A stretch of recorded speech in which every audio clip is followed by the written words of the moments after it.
Just 1 second. Once we go live, I have to check that everything works on the other ends, like YouTube Okay. and Facebook. So give me a second. Yeah. I wish Streamy had like this elevator music on the side to just.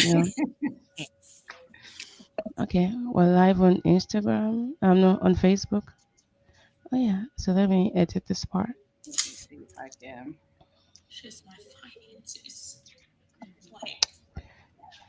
Welcome. No, that's what we're saying. Hmm. See.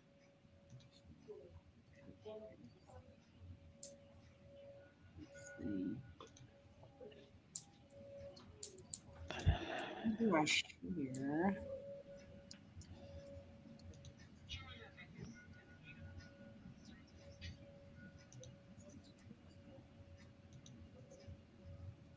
Hmm. Okay, let me try YouTube.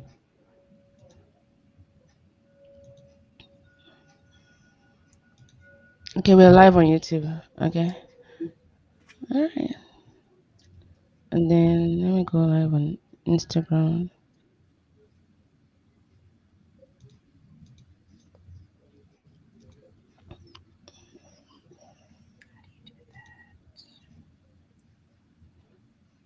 Okay, so Instagram. Hmm. Create live video.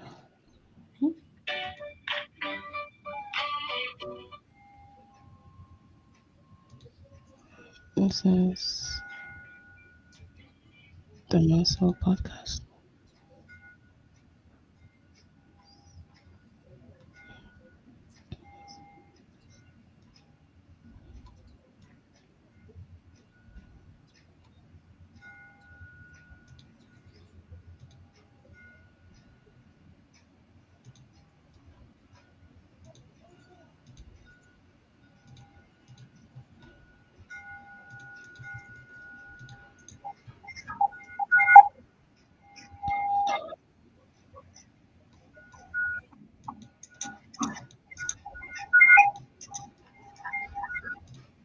Okay, almost there. Sorry, just 2 more minutes. Unfortunately, I can't do this until we go live. So connecting. Hurry, hurry.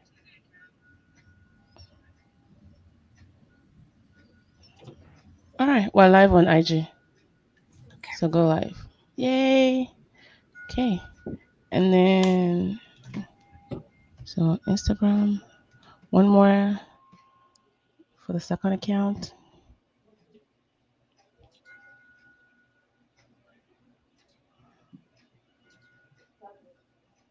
Mm.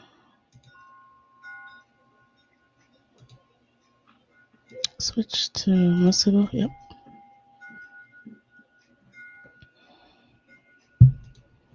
And then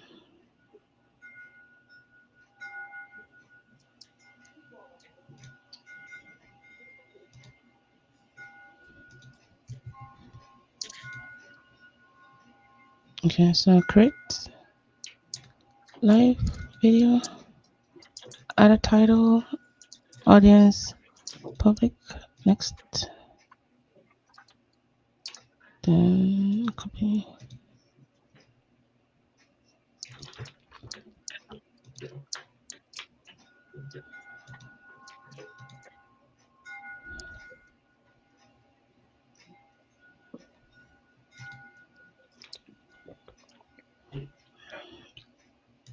All right, we're live. Okay.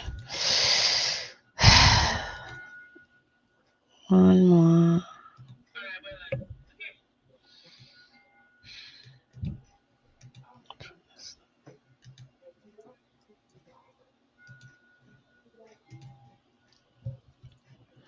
All right, start. What's up? And then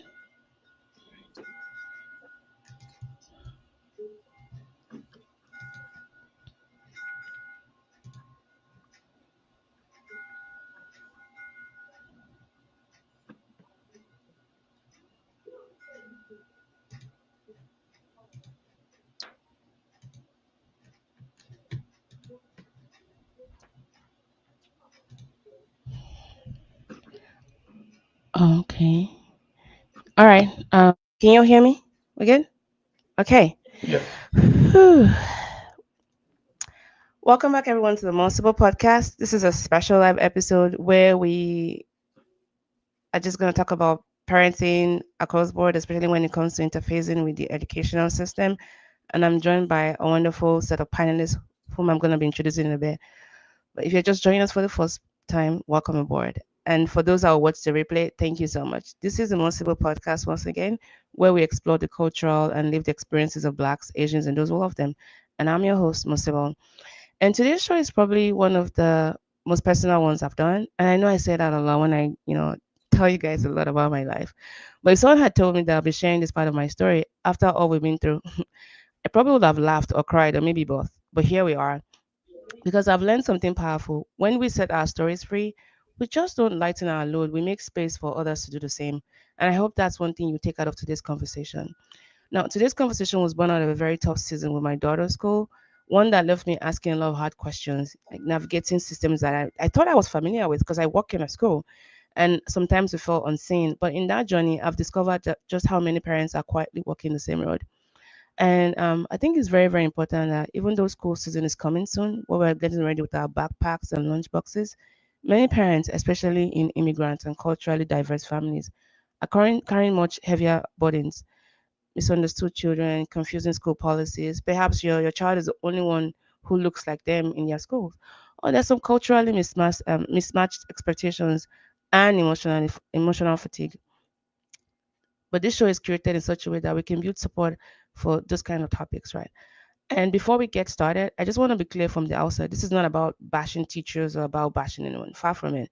We value our educators. I'm an educator. Bashing teachers, be bashing myself. So we're not going to do that on this podcast. In fact, we try to include a teacher into this panel, but schedules in online. So we plan to have her on a separate episode where we can just take some of the topics we couldn't explore today and get her perspective on it. So don't worry, I got you guys on that. Okay, so these stories are not much about blame, okay? They're about the truth. We're sharing them with care and courage to invite deeper understanding and healing. And this is a conversation I feel that many parents need, but we barely have. We rarely have. This is going to be a space for us to be honest, to feel seen, to support one another. So we'll be talking about how do we advocate for our kids. We have wonderful panelists joining us today. As a matter of fact, five of them, moms, dad, and a developmental behavioral pediatrician. I dare to say that word three times without blabbing. And these panelists have been specifically curated to really give us a robust support on this topic we'll be exploring today. And they're wonderfully real people. I have interacted with them on one-on-one basis, and they're part of my village, as like I like to call them.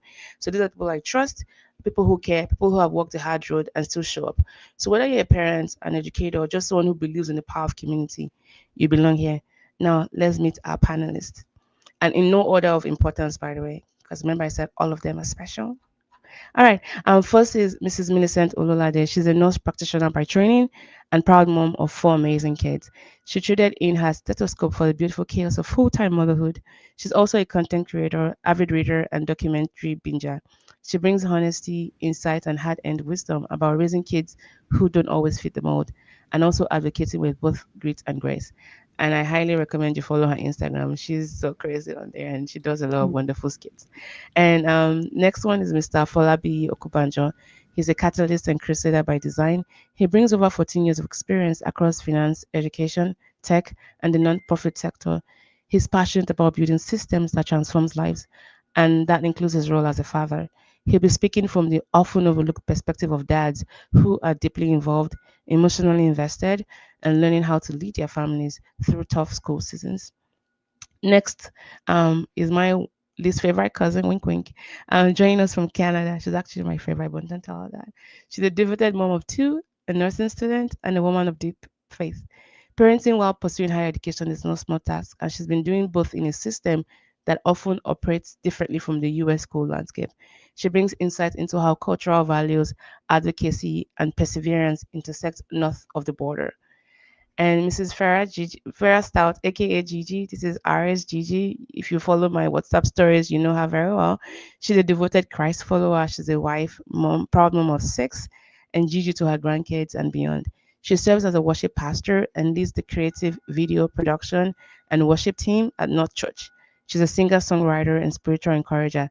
Farah is passionate about drawing out the God potential in others and has decades of parenting wisdom, advocacy, and growth to share with us tonight. I've also had to literally drag out one of my school meetings to be, another voice of reason to help us navigate so we can share a little bit about what that looks like. And last but definitely not the least is Dr. Demvihin Iyembe. She is a developmental behavioral pediatrician with specialized training in complex developmental and behavioral disabilities. So everything from autism and ADHD to academic underachievement and neurobehavioral disorders. Her passion is school success, and she's here to help us understand how the special education process works and how parents and professionals can partner for real change. Welcome to our panelists, and thanks for joining us today.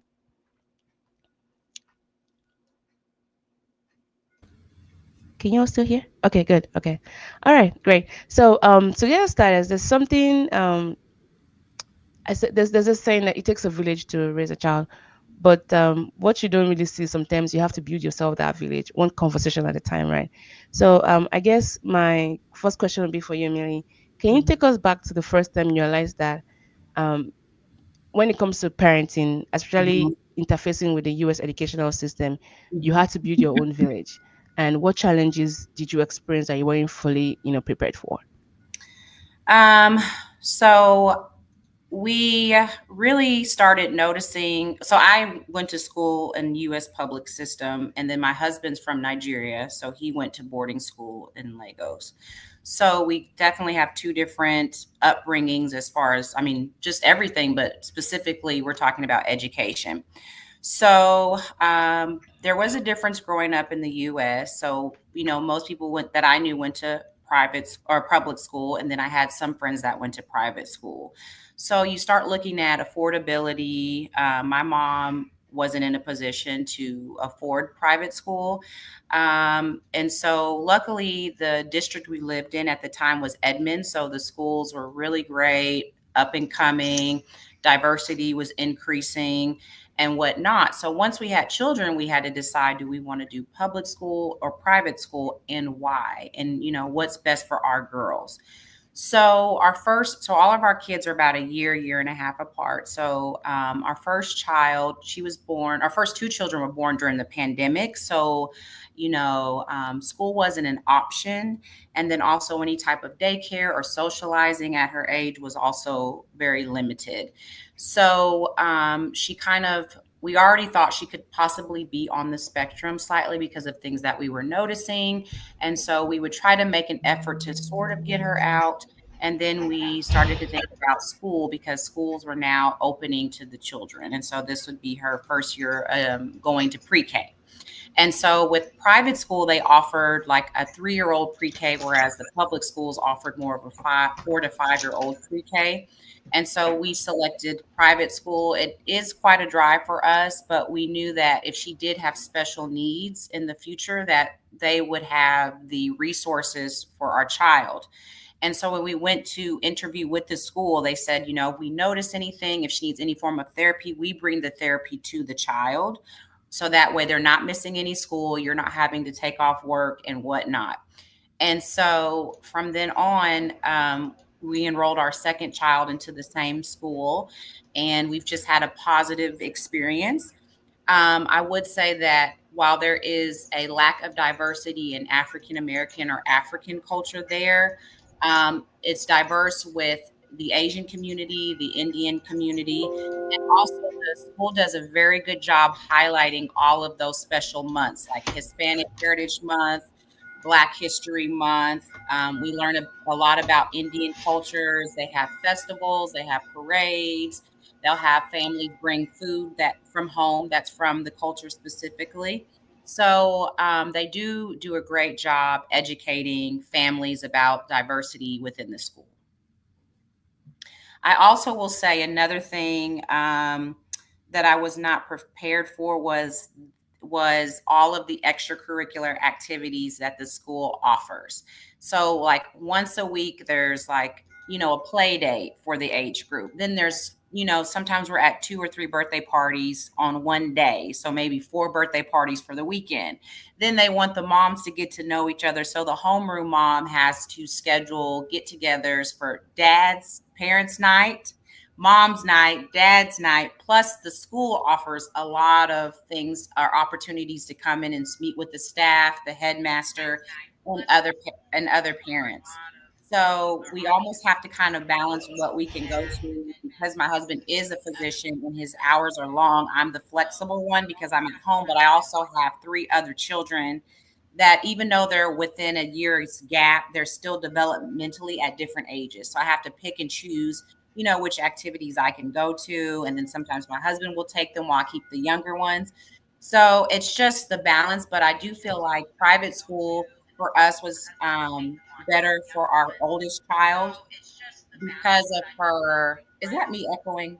Let me see if I can turn it down.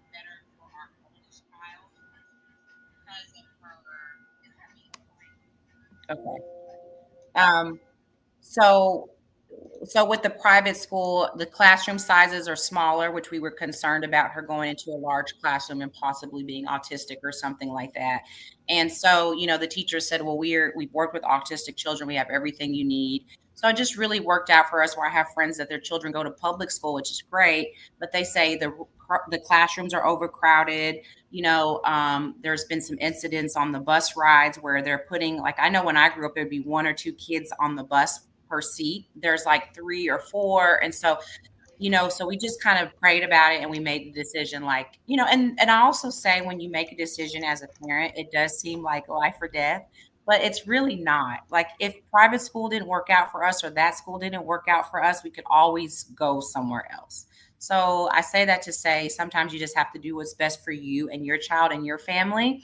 And then things will evolve and change along the way. And I'm just one of those people, I'm very type A and I always have a plan and a rule. But I've learned as a mother that it's just not always on the straight and narrow. And God's plan will always make you laugh. Whenever you try to plan, God will have like another option that you completely didn't think was available.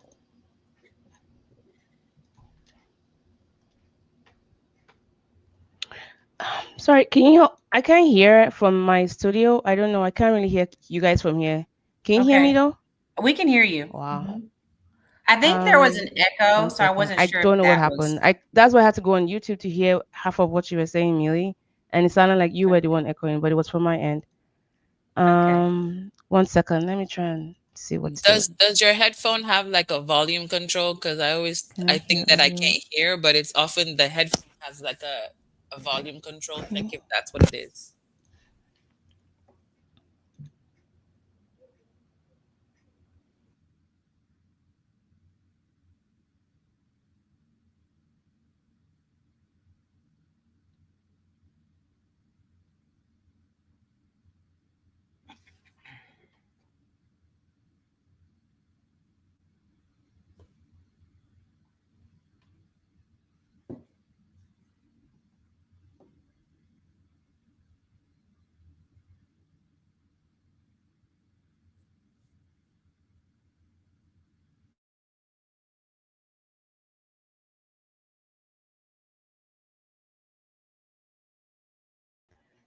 All right. Can someone say something? Let me see if I can hear.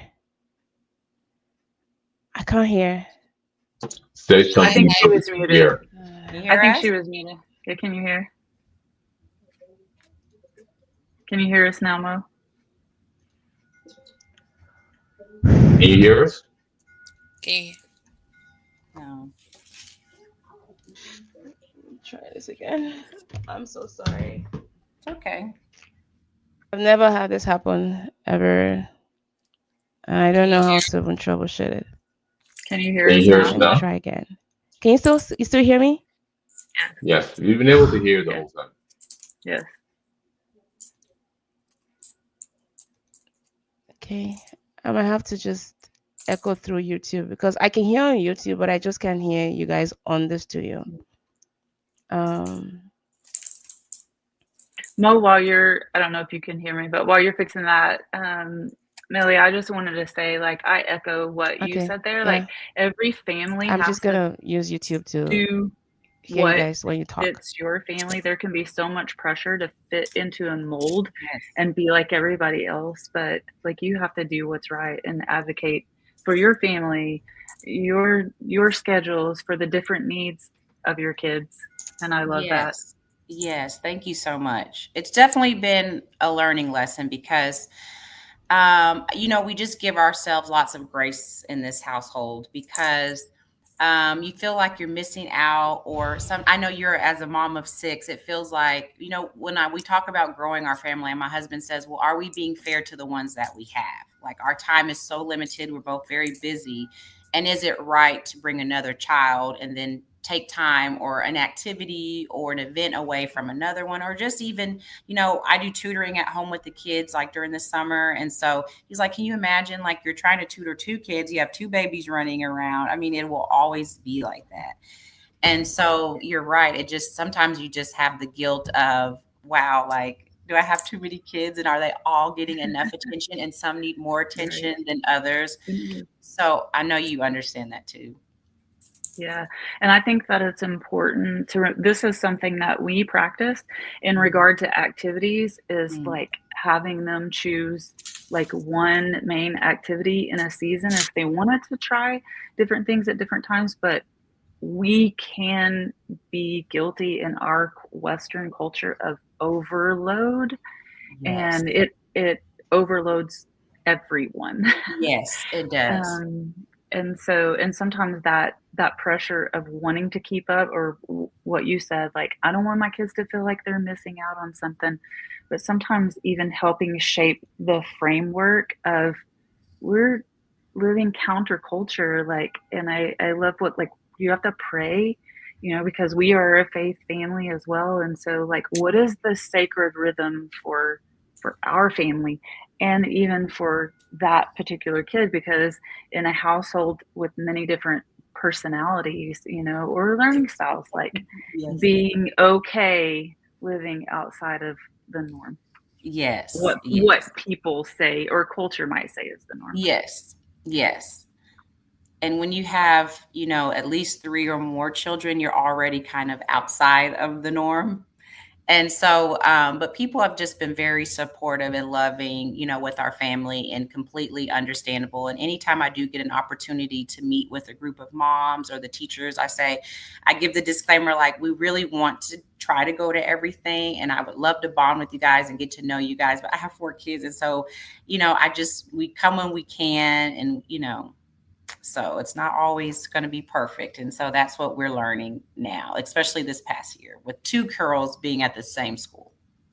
Present over perfect was a lesson that I really had to lean into and learn, because I definitely did not do things perfectly, felt that pressure, early on to keep up and all that, but just leaning into that as the Lord led me to just learn to be present over perfect. Yes, that's exactly right. I always say there's no perfect person, even apart from parenting in all aspects of life. Nobody's perfect. We all try our best. We try to show up when we can, especially when you have work, you have other stuff, and like you said, you have other kids, 2, 3, 4. Even if it's just one other kid, you have to deal with the other kid feeling, oh, is this one getting more time or more attention, and try to split things between them. So we just try to show up for them, try to teach them everybody's loved equally. And I'm teaching my kids now the difference between equality and equity. Equity, right? I think it's those 2 words. Like, everybody gets what they need at the time they need it. Because sometimes my son says, oh, it's not fair, my sister gets this. I'm like, well, this is what she needs at this time. You don't need it anymore because you're older. When you were that age, you needed it and you got it. So just showing up for them when they need it and providing whatever they need at a particular time is what matters most.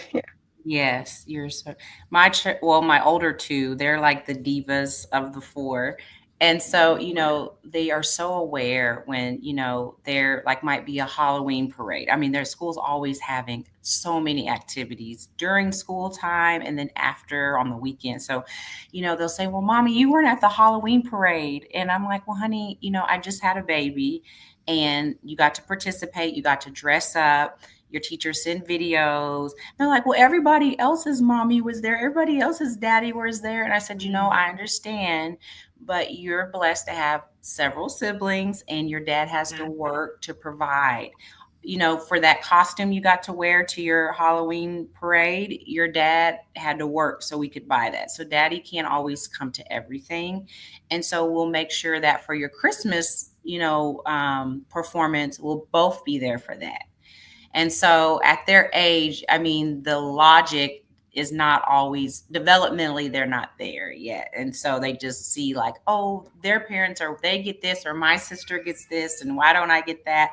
And, it's just like, so like I said, it goes back to just having grace and for your children and for yourself and for your spouse, and also patience. And I tell our kids, they are a rowdy bunch as well, because they're also close in age. And, I say, listen, guys, it's not your fault, but we had a lot of you in a short span of time, and your parents are old. We're old. So all this screaming and yelling, and we know you want to go to the park 8 times a day, but we can do once or one every. You have very old parents, and it's not your fault. So they're like, and Shola, I can only imagine for you. I'm sorry, Farah. No. In school, like nursing school was so demanding for me. And I mean, this was when I was in my early 20s. And then I went back and got my master's right before I was married and had children. So sometimes like I'm so type A, I want like straight A's. I want this, I want that. And it's so demanding. But I can't imagine like having children and going back to school in any form. Well, it wasn't easy for me, but what I do is I carry them along at every Yes. point. So when I'm going to clinicals, like when we have different rotations, I tell them, you know what? I'm going to the children's hospital today. I'm going to be dealing with children your age, and I'll bring in tips for us to use. And then I was posted to a school at a point. It wasn't a kindergarten class, and my daughter was just in kindergarten at that time. So I come, I say, guess what? This is the song I learned today, and we sing it together. And sometimes when I have exams, I tell them, hey, mommy has this exam tomorrow. You have to give me time to study, and you have to pray for me. So when I get my result and then it's an A, I show them, and I'm like, hey, look, see? We did it. I don't say I do it. I did it. I say we did it. You That's prayed, amazing. God answered, and you gave me the time to study, and we did it together. And there was a time my son always wants me to be there for every volunteer program, and I have school. So sometimes when it's clashing with my schedule, I tell him, I'm sorry, I can't be there for this. I have to be in school. I have to be at clinicals. I have to be this. And the second one my daughter had, she just finished kindergarten, and I got home early, and she was to start like 30 minutes after I got home. And I was like, so freaking tired, but I need to show up for her. It's the first time I'll show up for her. But then I know my son was going to be jealous because he's asked me like 5 different times. I've been to previous ones in previous class, but not in this particular class. So I was torn between, do I show up or do I not show up? I'm tired as well. But then I was like, okay, if I show up for her, it's going to be the first time she wasn't expecting me. I've done that for my son before when he wasn't expecting me. And then I show up in the crowd and, you know, so I was like, you know what? I'm going to do this for her as well. And he's actually going to see me there too. So it's showing up for both of them at the same time. So I decided to go. She was surprised. She was not expecting me. And I felt good as a parent. I teared up. So now I understand why my mom cries sometimes. And I'm like, Yes. why are you May crying? I just That was interject with me. an update from Mo? She sent me a Mhm. message on the side. She had to restart her computer. So she's still Okay. troubleshooting, but she's confident that we're still going. So Okay. We'll she's trying just to get carry back on. on. Let's hear from a dad's perspective. Yes. Yeah.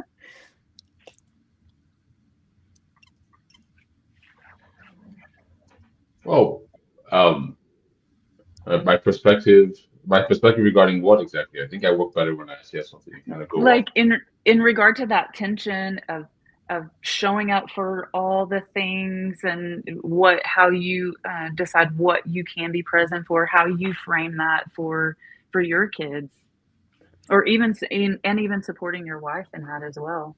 Mhm. For me, it's always I always think that my perspective is kind of I think it's unique, yet at the same time it's not. I think I've been married for 13 years now. Yeah, 13 just 13 years in March. And I think from the beginning our relationship has always been one that has had to do with a lot of traveling.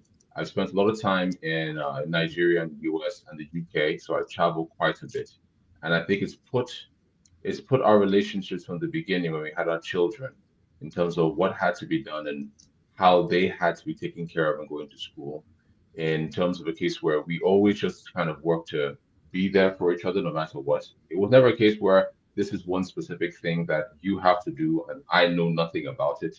If you were to Mhm. ask her, I probably know more about my children's just personal, like their day-to-day lives, and she tends to know a lot more about in terms of what the educational plans are. We sit down, we discuss in terms of where we want them to be, how we want them to go, and then after that, it's more case of because we already know where we need to be. If there's a situation where um, their mother had to travel once to do a master's Mhm. in South Africa. And while they wanted to move on, it wasn't even a discussion really in terms of, oh, is it okay if I go and you look after the kids? It was more a case of, no, you go take care of them. That's not even a problem for me at all. So like I've never been in a situation where I've been overwhelmed by how do I look after them? Someone's calling, what's the name of the teacher at school? What's going on? It's more a case of I take a very personal interest in what's going on because the lesson that I've had, that what I've actually seen, what I've known my entire life is that ultimately there are always, I can't expect the world to really care for my kids. Mhm. That's just the truth. That's my perspective. I can't expect Yes. the world to care for them, regardless of whatever, no matter how honeyed the words, regardless of what people say. Oh, we really care about your kids, and to go in the end, people are going to have to take care of themselves. And my perspective as the father is have to make sure that they are prepared to actually take care of each other, not just themselves. But I have three kids. I have an 11-year-old, and I have a set of twins who are 6. And the main idea is that I want them to be the place that they can take care of each other, they can look to each other and support each other. They can be each other's family as we grow up and we become too old to help them, that they look after themselves. When I hear about issues at the school or the environment that they're going into might not necessarily be a place that is reflective of my own background. I'm not necessarily worried about that because I focus on teaching them within themselves to not to look to other people to validate them. They shouldn't necessarily look at, oh, if they're only Africans, if they're only Nigerians, if they're only black children in a school, that there's something missing or lacking. I teach them that no, that's from the beginning, that it doesn't matter where you are. What can you get from the environment that where you are? Have a sense of curiosity, not just that you expect people to be curious about you, but you should be curious about what's going on in their lives. I think when people see that they come into a particular place, they're kind, they're respectful, they're interested in what's going on, they want to help the teachers, they want to help the principals, they say hi to the bus drivers and everything that's going on. For the most part, they tend to have a much better time just generally interacting with them because people tend to be kinder and nicer to others when they are nice to them. And even if they're having a bad day and they're mean to these children who've been nothing but sweet and kind to them the whole time, even in their anger, they feel bad in their anger that I can't believe I couldn't control myself to the point that this person is nothing but nice to me and I'm treating them like dirt. So I focus less on what I can do to be there for them. Even if they have school events or whatnot, I do make a point to try to attend as much as I can. I think the only reason why I would never be able to attend an event for any of my children is if I'm literally physically not in the country, like if I'm 8,000 miles away. There isn't a lot I can actually do to be there. But I do my best to try to arrange my schedule and time to be there as much as possible. My wife sometimes she feels like, well, what's the big deal? I mean, they're kind of young. They might not notice what's going on. I said, I'm not necessarily doing it because I want them 50 years later to remember that I was there at their first grade graduation. I just like it because it gives me a glimpse into how they're doing as people. I can see how they are engaging with their classmates, how they're engaging with their teachers. I see whether they're comfortable being in a situation where when they're called up to be acknowledged, are they happy about that acknowledgement? Is it kind of like they're only there because they're being pushed along in the line? how the school takes care of them in those moments. Are they happy to have them doing things that are there? Or smoking? Everybody has to walk in loose step, just walking in loose step to actually make sure that they perform the exact task, the exact 5 minutes, and then go and sit down, do nothing else. If I can see those vibes, like this is not going to be an environment that's going to take care of them. It's not going to be an environment that's going to allow them to grow. So I was like, let's move back on that. I've never had a conversation with the principal. I've never had a conversation with the teacher where I've stepped in the space and I'm afraid of what they might say. They might be upset. I've had situations where my wife has been concerned that, they might feel that, oh, we're being difficult, or we're being kind of overbearing or asking questions. I have no problem with that. I have none. And I know that I feel that that's my responsibility as a father, is that when when she's tired, when she's frustrated, when she feels that it's getting a little much and she can't take it, she can just tell me that, look, I'm not doing this while you go and handle this particular issue. So the buck stops with me. I don't have the luxury. And I tell my children this, that I don't have the luxury of deciding that I don't want to do it properly. Ultimately, everyone else, and so you guys can get tired and say, oh, I'm too tired, I don't want to do my homework, I don't want to go to school, I don't want to see the teacher. That you can say that. Ultimately, at the end, somebody has to be responsible making sure you get there. Like, you may not think it's fun that I keep you on task for these things, but I do it because I love you and I want you to be better. I want you to be stronger. I want you to be independent. I want you to be able to understand that you can achieve a lot more than you actually can do. So if someone's causing you problems at school, tell me. I have no problem going there. I fear no one. I don't fear teachers. I don't fear principals. I don't fear security. I don't fear anyone. If anyone even remotely crosses my children, really tries to make them feel like they are less, I tell my children that no one has the right to make you feel any less than who you are. So if someone's giving them trouble, I will go and I will talk to them. I will tell them that, look, they say, don't make me come there, because I will go and meet the student. I'll tell them that, don't do that. Go and call your father, go and call your mother. Let them come and see me tell you this in their presence, that do not cross my children. That is in that kind of thing isn't right, because I'm the one who have a problem when meet me. Don't take it out on them. So I'm not concerned about what a teacher might say, what a principal might say. If something's going on, I have to manage those issues. I have to make sure that they know, my children know, that there are people who are actually in their corner. And knowing that it's there has helped them wherever they've gone to feel like, no, it's okay, I'm fine.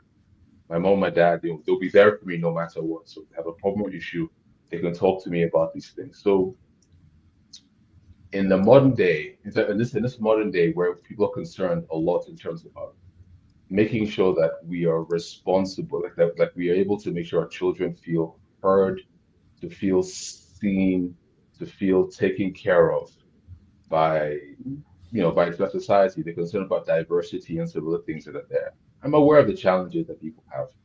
I'm aware that I see the fears that some people have in there. But I also know that the world is so much wider than it is, that I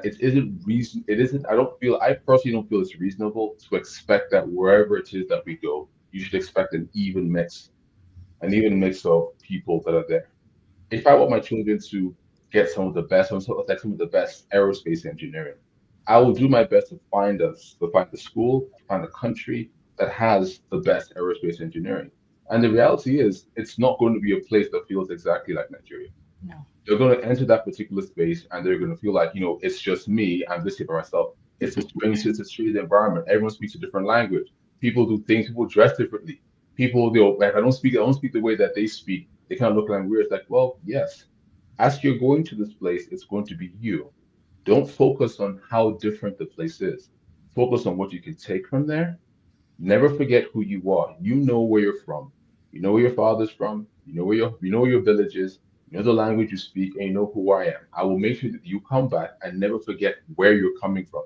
So wherever you go, Mhm. you're simply going there as a visitor. Visit, take in the land, see how people talk to you, learn how they speak, learn the things that are going on in there. That doesn't change who you are. That doesn't affect you. Just be okay. Don't expect that they are going to have to change for you. The world is too big. The world is too big for that. They're not going to change for you. I want you to, when you're done here, to come back. Tell me what you've learned. Show me what you've picked up in that particular place. Enlighten those who are at home with what you've learned, so they can take up a piece of what that's actually there. And they too can get that fire in the heart that says, I think I can go there. You went there first. Yeah, you were okay. So I too can go to that place. That's what my role says. That's what my role is to actually make sure that they are ground, that they remain grounded wherever they go. Not that I expect that where they're going must ground them, but no, you're just going with understanding that we are just going there to take something with us, to learn something, to share knowledge, to be good ambassadors of who we can be, and then come back. Some people don't have the luxury of that, and I understand that the reality is that they've grown up in an environment where they have to fight that. They have to fight to make sure that they remember who they are. But I think it's also important to remember that it comes down to the family. It comes down to to the family, to our parents, to our brothers, to our sisters, to those who are around us, to create and to anchor and to show our children that the culture that we have is one that's worth honoring and remembering. I think for a period of time, a lot of people have chased something where they feel that our culture is inferior to somewhere else. Therefore, you have to copy another culture. And the mistake with that is that it now gave some people the idea that we should abandon who we are and try to copy something else. And then when we got there and started copying this thing, we realized that this is not that great, actually. It actually kind of sucks. But we've done it for so long, we're kind of forgetting where we came from. So now we're afraid that we don't show where we belong, whether it's here or whether it's there.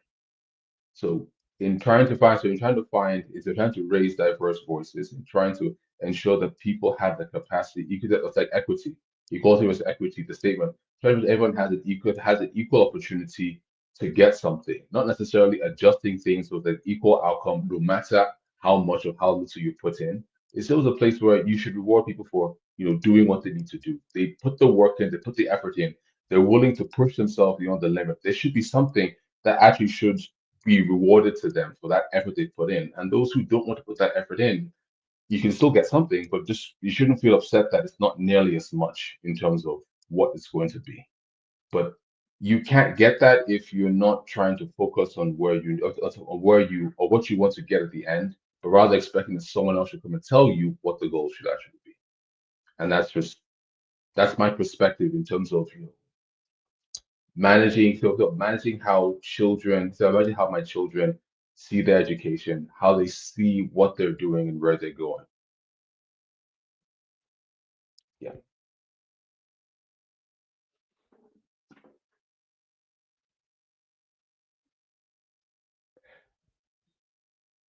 Alaska, I cannot hear you.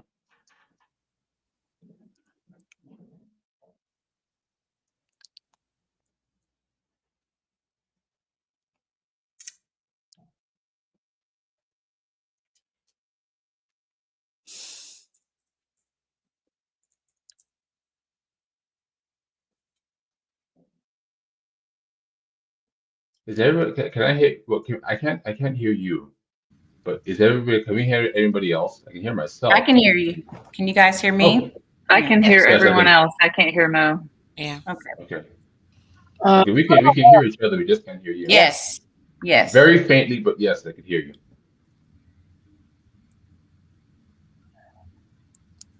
How about now? Can you hear me? Yes. Yes. Yay! Yeah! Yes. Yes, we can hear I'm you. excited for the gift of hearing.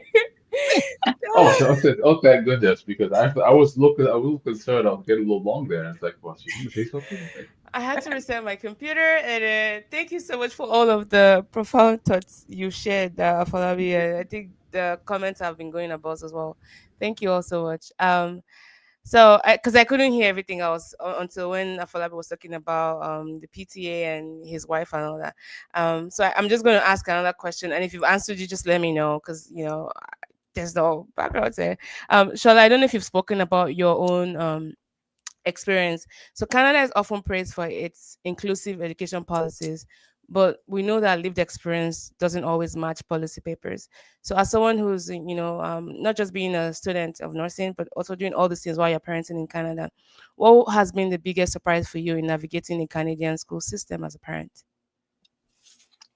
So for me, something I realized quite well, I wouldn't say early, but somehow early, as a parent in Canada was when my son started school. He started school during the pandemic, and there was back and forth. But when he got to grade one, we started hearing stuff from the teacher like, okay, he's too emotional.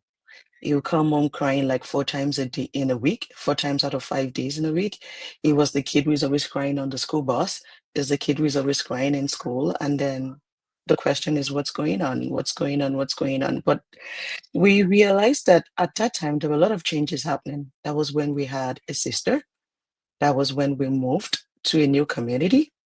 That was when his best and only friend moved to another province. So he had problems dealing with all of that at the same time. And we didn't understand what was going on. We just noticed it was very emotional. He started feeling, okay, there's another child taking taking the attention at home, and blah, blah, blah, blah. All of those things kept going on. And so we thought, okay, maybe the school was not right for him at that time. We decided, let's change schools. And we decided to, okay, take him to a Christian private school.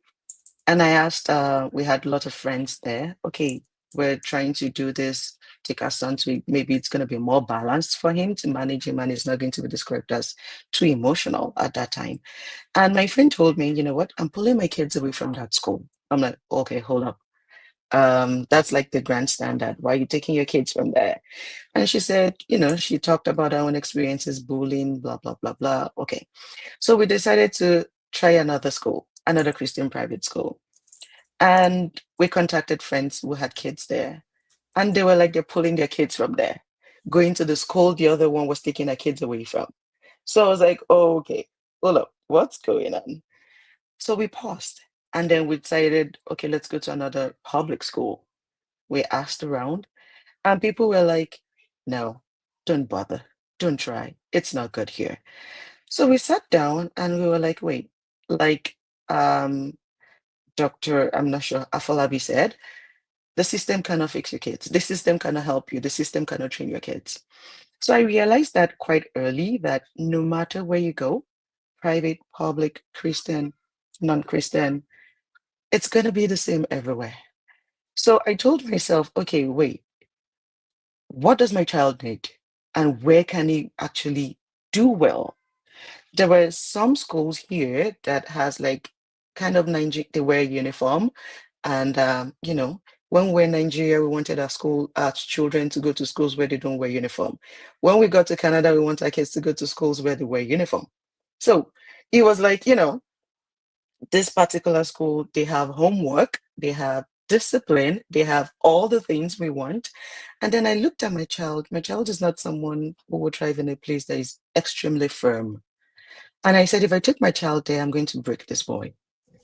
That's not the right place for my child.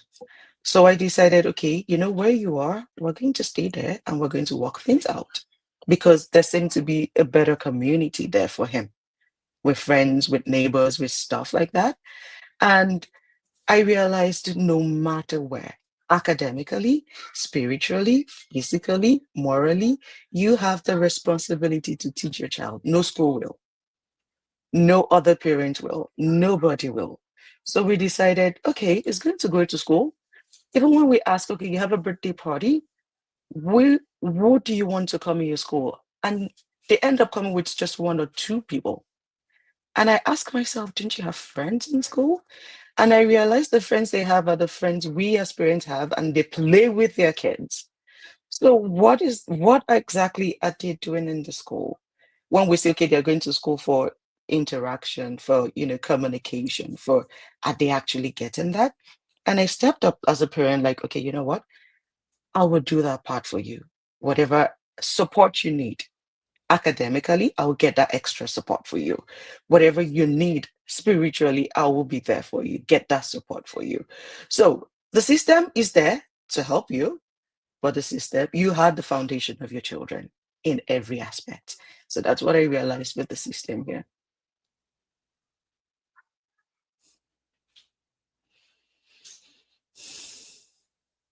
Oh wait. You're back. We can hear you Yeah, now. I unmuted myself. I've just been giving you guys a lot of panic attacks. So sorry. Thanks a lot, Shola, for that. And I was taking a lot of notes as we were talking, especially for reminding us what our roles are as parents. And I have learned from you, especially in how we can fill the gaps.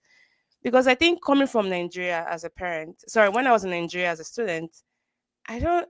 It was a different experience, and it took me a while to kind of snap out of it. Like, we're not in Kansas anymore. Like, teaching here is so different. you know, back home. And I got to experience that because we had to pull Ari from school temporarily while we went to Nigeria last year to pick to get our baby back. I was born through surrogacy. And the way they taught, the way they take care of your kids, they'll hardly call you to say, hey, your child has a fever or your child is not. They do with everything. Sometimes I'll go back and I'll be like, tell me how she's doing in school, like trying to fish out information. And they look at me like, ma'am, she's all right. I'm like, is she disturbing? Is she so active? They're like, yeah, she's active, but all of them are. And she's not even the most active child we have, by the way. And I would do that many times, and after a while, I had to just snap out of it. Like, just you've just been burnt out by this, U.S. school system, because it's a different kind of system. Not that there's anything wrong with it's just different from the context we have, right? And I think for a lot of immigrant parents, we have to make sure we adjust our expectations and also fill in those gaps. Now, there are some teachers in some schools that I've heard that they really helped their, yeah, like they were very helpful to my friends. Have shared some experience with the teachers they've had, that they went above and beyond. But those teachers are not the norm. They're quite the exception. And I don't blame the teachers. You go to a public school. My teachers, my student, my daughter's classroom, one teacher to 25 kids. How? And you have a child who is very extra and colors outside of the line. Of course, that child is going to be the trouble child because they're not kind of conforming in line. But it's not the child's problem. It's a system that's already overwhelmed, right? So I feel empathy towards the teachers. But as immigrant parents, we need to try and fill in the gaps. Extra lessons, maybe providing support for your child, finding out what those gaps are, but also making sure that your child's confidence doesn't get eroded along the way. Man, I'm glad we caught that early in Ari, because we could just see her just, the anxiety, you could see just those expressions when school was mentioned. And so we had to really work hard to recenter that. I'll come back to you, Shola, but I think it's a good way to get to Dr. Dem. So, Dr. Dem, 1 in 6 children has a developmental disability, yet the average time between a parent's first concern and getting help is about 2 to 3 years. First, can you, before I start asking about just special ed and immigrant families, especially misdiagnosis and misunderstanding, can you start by telling us your role as a developmental behavioral pediatrician and what kinds of families and children do you typically work with? Okay, so I primarily have patients that have been referred by their general doctors. Developmental behavioral pediatric, which is a DBP, because even me, I cannot say it's that long, right? Dev peds development, but the behavior part, just remove it because it's too many words. But Dev peds basically as a fellowship. So I did a fellowship after I did my general pediatrics training. In terms of, and that's about 3 years to do that. In terms of the number of fellowship trained practicing developmental fellowship trained doctors in the US, we're less than 1,200 in the entire country. So, and we are concentrated on the coast. So you have lots on the west coast, lots on the east coast, and in the middle, there's like, very scarce numbers of us, where most of us are put in, where we will find us mostly in academic centers. So like OU, where I was, Southwestern, all the universities, and the wait list is enormous because of just the number of practicing clinics. But now because general pediatrics has become like, it's very, you go in for a 15 minutes appointment, it takes 15 minutes, they won't spend more than 20 minutes on you. So the general doctors are referring to us for most developmental questions. Even if it just comes up, they won't even explore, they just send to us. But that was what was making our wait list be 2 years long, because we're getting true basic general pediatric developmental questions. You should not send it to me if there's a speech delay, if that's all it is. If you're a pediatrician, you should be able to do the initial navigation, referral, discussion, questions, and send for speech therapy. You don't need me to tell you to send the kid for speech therapy. We have all the milestones that parents know and all that. So what we are now seeing, so we had to, most of us have had to modify our referral intake to see the more, I would say, complex or second level issues. So I work at Cook Children's here in Fort Worth. So we tend to get the more complex kids. I get kids where the question is under 5. The question is always rule out autism. That's the one. So rule out autism, or could it be ADHD? And then there's some behavioral issue happening. I've had 4-year-olds kicked out of like 6 daycares, kicked out of like 4 preschools. Those kind of questions where the kid is already not having success in the school setting, often because of behavior, right? And then from above 5, like more school age, then I'm getting questions that still rule out autism, still rule out ADHD, but now learning challenges, intellectual challenges, cognitive issues, just something's up and we're struggling with life. And the way I think about a developmental doctor is that my goal is to help your child function better in every aspect of their life. So our first initial appointment can be 2 hours long. It's not 15 minutes because I'm asking about everything. We will ask about how you sleep, where you sleep, what you wear to sleep, what you eat, what school you go to, private school, size of class, all that stuff, because as you say, we want the child to wake up each morning and feel like that they can be successful, they have what they need, and they will win at the end of the day. Children are they are cheap. Yay, high five, good job, sticker. That's it. That's it. And that boosts their confidence. That makes them happy. They're cheap. You don't have to do anything more than just give them praise where it's due and all that. So all a child wants to do is to do good and be happy. So my role as a doctor first is to um, understand all the possible factors that go into this family. Every family has their own culture within their family, not only ethnic culture, just culture, what they hold as priority in the school setting, what they hold as priority in terms of even daily schedules. As parents, like, is there a routine in your house? What is your routine like? Or also, or the demands of that family. If you're a parent of 6 kids, just by having 6 kids alone in this Western culture is almost chaos. You're pulled from place to place to place. So if I'm going to sit there and just use my textbook recommendations, that cannot apply to this family. If I want you to do speech therapy 3 times a week, how are you going to do that? You have other kids to to um to take care of. So my job is not only to understand, okay, this child's like challenges, strengths and weaknesses. Okay, their challenges in the context of this family, in the context of their school, in the context of their dynamic, everything, and then help the family pick our battles. Okay, let's focus on this today.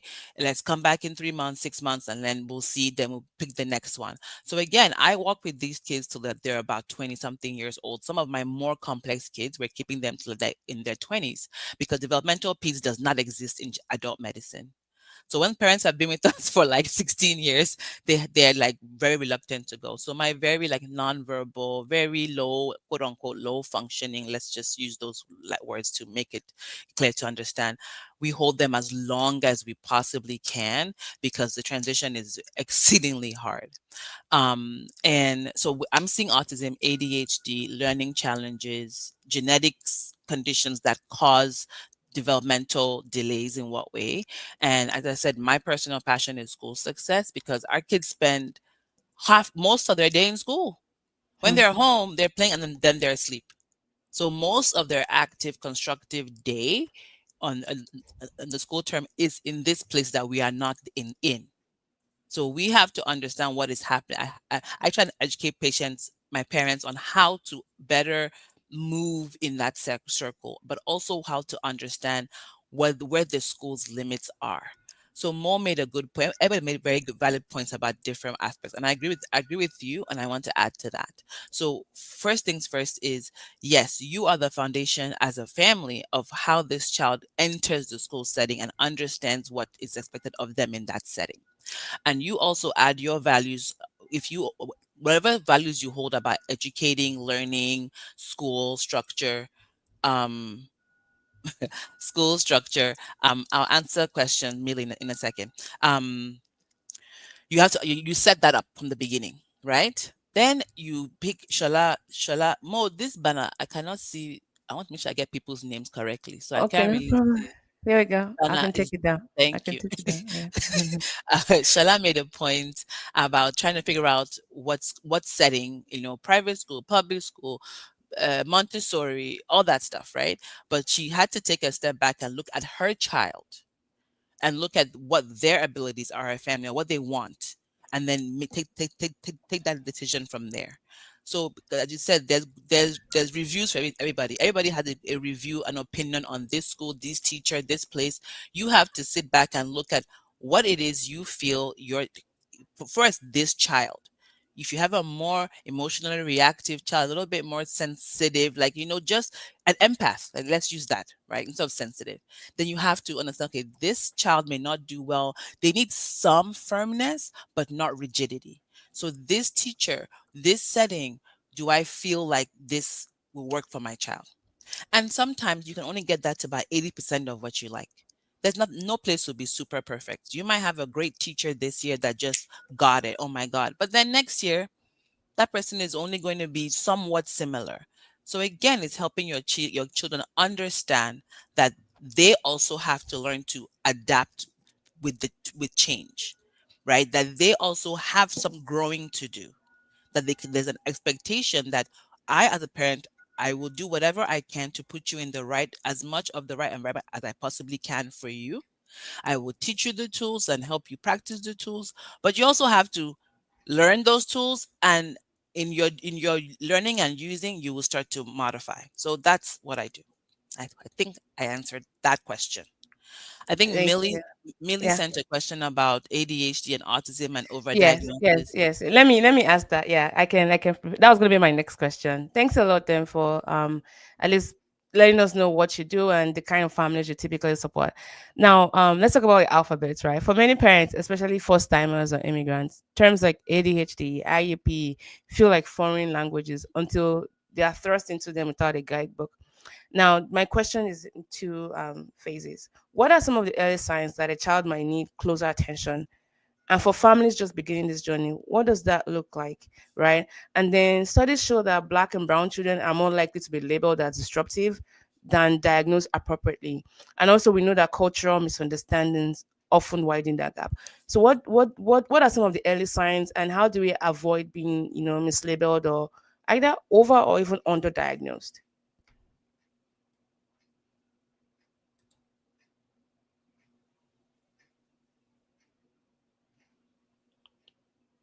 Dem, are you there? Can you help see me? Okay, I think Dem is frozen. Oh no. I can chip in while she's Okay. All getting. right. Yeah. I know we've done a bit of ADHD in children in school, autism, and so I'm going to do the theory, not the practical part. I'm not an expert there. I just did a few classes on that topic. There are some signs you'll see as a parent, but as Africans, I still had this discussion with my husband recently. We often live in denial. We often live in the way our culture is we pray everything. We don't accept until it's the last thing to do, until you don't have any other option. And so a lot of African parents, as parents, you see some signs. Like you call a child, that child is not responding. You have a child who's flapping hands, that those are signs. You have a child who elopes. You go somewhere, the child runs away. You have a child who's tiptoeing, not just as a toddler. It goes on, and then there are GTP, chat, whatever. Online, go to Google, go to everywhere. There are early signs you can see as a parent. And I always tell my friends when I see, of course, it's not everybody you can have that honest discussion with, again, because of our background. But when you see those things, I don't think it's a bad thing to get checked. The best you'll hear, you get a confirmation your child is fine. When my son was being told he's too emotional, we decided to get him checked just to clear things out because I don't want to feel my child even needs support. Right. So we filled the form, the school filled the form, and we went to see the pediatrician, and they said, the child is perfect. Nothing is wrong with him. And that cleared all my doubts. And I knew nothing was wrong with him. But okay, let's check if he's okay, right? If he needs help, I'm ready to get him help. But, we see the signs. The school, when a child has been rejected in 6 daycares, that tells you something. It's not only about the system sometimes. We've had this conversation. You get a child beating up everybody on the school bus. Is that normal? Even if the child is African? That's not normal.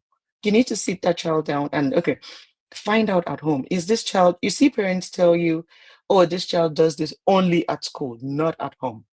Sometimes that is true, but sometimes that is not. The parent is just living in denial. So sit down, look at the signs yourself, speak with people who are close to you. People you can really trust, your own community? Do you notice these things in my child? Bring out the signs, or let them. Do you notice anything different in my child?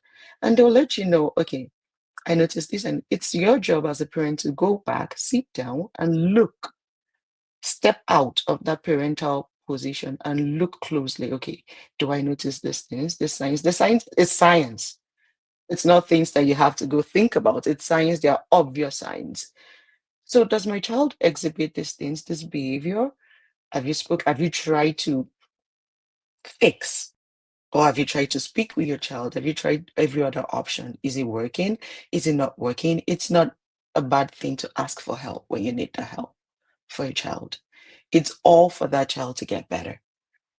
ADHD signs, autism signs, they're there. Ask your doctors, ask experts. They'll let you know and they'll tell you these are the things you need to watch for. And then especially when the kid is in a structural environment, ask the facility, ask the system, this. But of course, when you are asking, don't ask like someone without knowledge because they will put ideas in you. Do your own research. When you're asking questions, ask informed questions. If you don't know the system will take advantage of you. So know what you are asking. Know what you're asking of your doctor. Know what you're asking from the teacher and confirm yourself. And you can take it from there. Thank you If, for that. can Sorry, go ahead. I Yeah. add, can I add Yeah, yeah, something sure. just to Yes, please. add Yeah, a yeah. little bit of, I think just to speak on what Shola said, I think it highlights a very important aspect to to raising your children. And I think it's something that's truly evergreen. You have to be on the same, you and your spouse, whether it's your husband or your wife, you have to be on the same level from the beginning. Part of the reason why we have so much of an issue and there's so much of a stigma around the medical diagnosis analysis, the concept of face. Nobody ever wants to, hey, welcome back. Nobody ever wants to have their family Thank you. be associated with having the weird kid, to be the subject of gossip for other people that are out there. So because of that, that desire to avoid that shame, to save face as it is, prevents them from even going out to talk to a doctor. But you're talking to another human being, you're discussing something that could be shameful, which is why prayer always comes in. You don't have to have an appointment to pray to God. You just pray to God in the back of the attack in the corner, close the door, do it. No one hears or sees anything. So that is why that's why that the concept of praying problems away has such an allure in that situation. So part of it also comes when the husband and the wife don't agree in terms of what it is.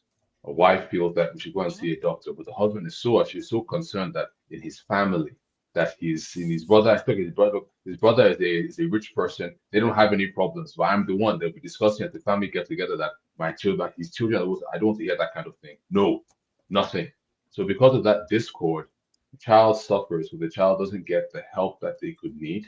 Or even just getting analyzed, like, well, it's not really ADHD or autism. They just have a different issue entirely. Just do this particular thing and they'll be fine. It could be that, but you won't know unless you actually get that kind of thing analyzed. Perfect. It's very, very, very, very, very vital. It's something that my wife and I promised my wife from the beginning when I married her, like we will always move in sync no matter what. No matter what it is. So when we face a problem, face an issue, if there's something that needs to be done, my wife knows almost instinctively that she will never get any flack or pushback from me in terms of what it is, which allows us now, okay, this is not an issue. We need to do we need to make sure that what our children needs, what do we need to do, how do we need to do it? And then we just step on doing it. So it's more a case of even before you're able to deal with a lot of these issues, you have to make sure that, it's not just about, oh, the child is the problem. It's that what are we working together? What have we decided, you and I, what have we decided that we are going to do to take care of our children? Yeah. So it's not about what Mm. other people may think, what other people may say. If you're united in terms of things that you're concerned that, oh, if my family, if my work here is about this thing, it'll be bad. Then we'll come together. No, I will never discuss this with anyone. This is something that works between us. We go to see them. We go to see the doctor. Take care of it. I'm not going to share anything on Facebook, on social media about it. I'm not going to talk to my friends at work about how stressful this particular is thing that's there. We need to be there.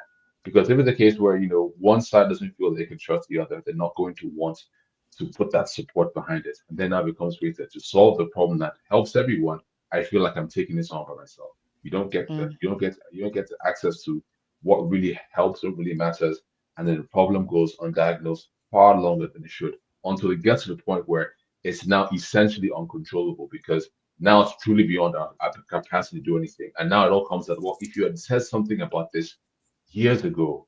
We have these materials, we have these doctors, you have these specialists, we have this, there's medication they could have taken, there's therapy they could have taken, they could have, at least could have managed the issue so that it's still there, but it's not a situation where it's coming out into something. Yeah. I will come back to you because I had a question about that couple creating a united front because that's a big issue, that we see a lot, especially when it comes to parenting and should we test our child versus get them on an IEP. So I'm gonna come to you back to you on that. Dr. Dem, did you want me to say the questions again, or you just Oh, want to go? tell me again. Make sure All right, I'm answering sure, the sure, right. sure. So Sorry I was about. saying that well, no, yeah, good. Welcome back. So we know that, for example, IEP, ADHD, those are words that many of us didn't grow up with as Nigerians. And Mhm. when that's being thrown at us, it's very, very overwhelming, right? How do we make sure that we are doing right by our kids, even though we're not very comfortable with that label? So that way they're not being not well diagnosed when they're supposed to be. And then the other part would be like for a lot of our kids that have a lot of energy and they're labeled as Mhm. disruptive or they don't fit into Mhm. those boxes and they tend to be Mhm. overdiagnosed. So almost like those two extremes. How do we make sure that as parents, especially if you're not comfortable with that label, we're doing right by our kids and providing them with the right support. But at the same time, they're not being mislabeled or misunderstood because of just how wonderful and Yeah. colorful they are. So, okay, great question. So the first things first about I think how do I know if what I'm seeing is a problem or when I'm watching this child and should I be worried, should I not be worried? You know how we say, "Oh, you shouldn't compare kids." That's true, but that's just not true because we have milestones. The reason we have milestones is that we compared kids and we got to some range of what we think is should be expected. So if you are seeing something and there's a niggle, like this is different. Like I'm looking at all these. Like the best place to look at the child is at a birthday party when they're all there, the same age. There's so many different. So they're all different, but they're all kind of swimming in the same ocean. And if you're watching all of us have been to kids' birthday parties, and all of us have watched kids, and everybody has seen that one kid or two kid. They're like, hmm, something's different there. Something is different there. It might be behavior, it might be communication, it might be how they play, what they choose to play, but you notice that there's a difference. Now, difference does not always mean bad, right? That label of disorder, which is the sticking point for, I guess, even me culturally, is that if what I'm seeing, or if my own child, if I look at this truly and I feel like this thing, this behavior, this delay, this difference is getting in the way, like it is impairing how well they can move amongst their peers, that it is an issue. So the most obvious, I feel like I'm delayed. I'm good. Okay.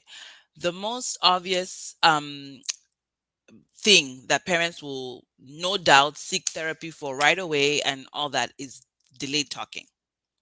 But there even is still some delay in that because your parent, oh, I didn't talk till I was 4. I'm like, that's not normal.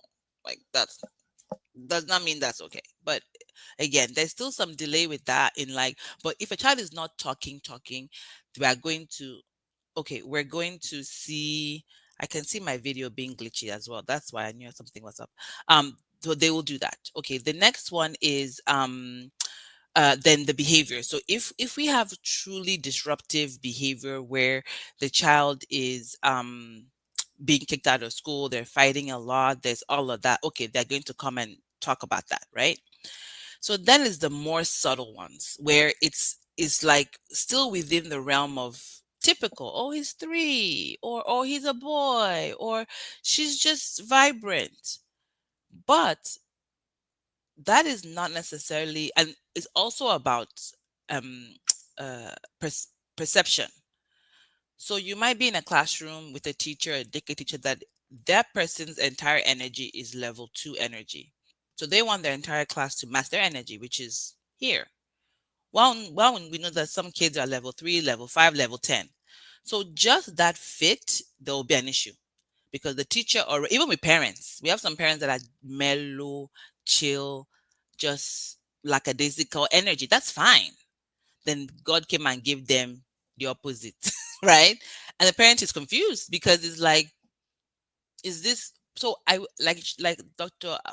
Like Okumaja said, always speak, bring it up to your doctor.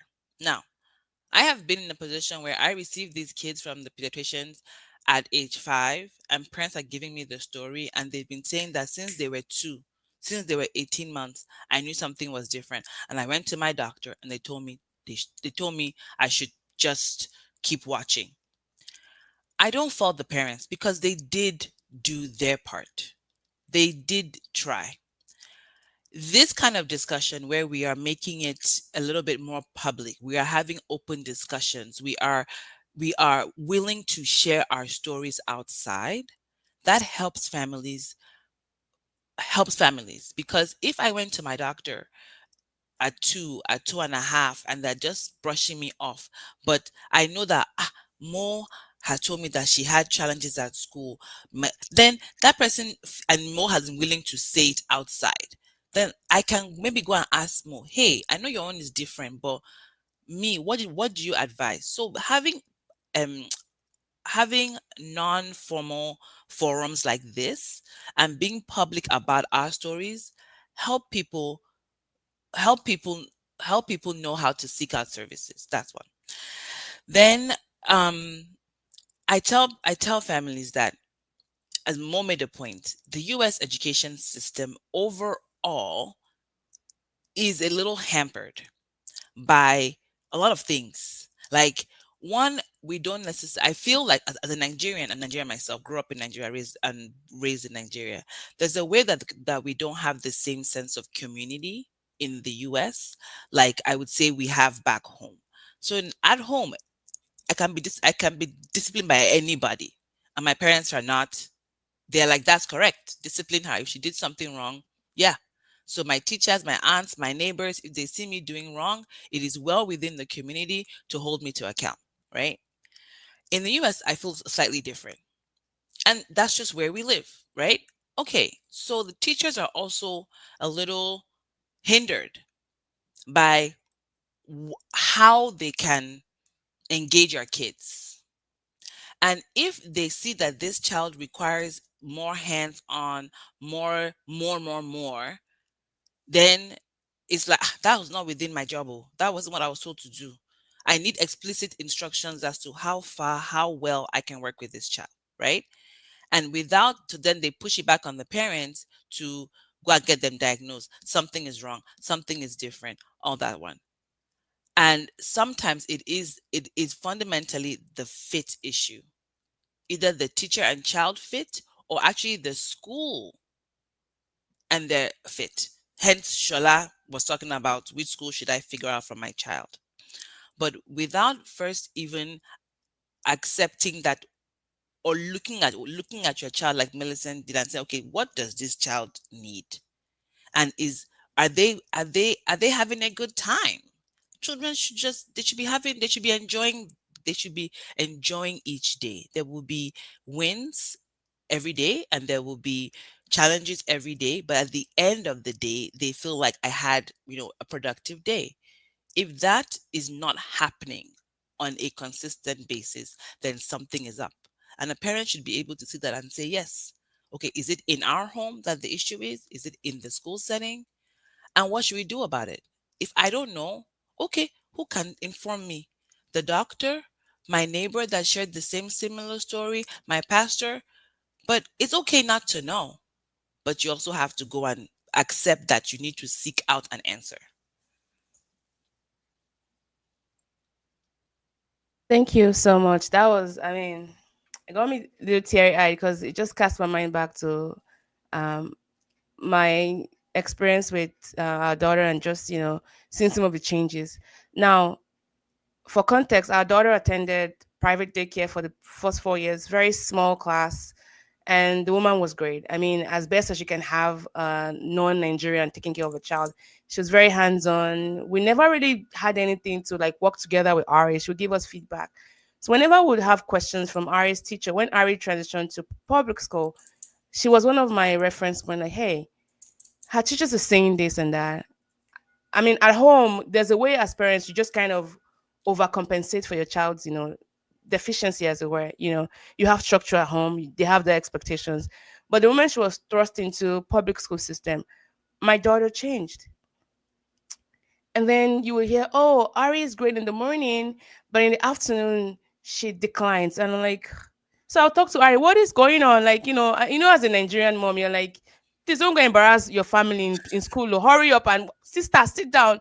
And then I now started noticing that every lunchbox, and as a first time, mom, I had, went on TikTok, Instagram. I even got some tips from Shola.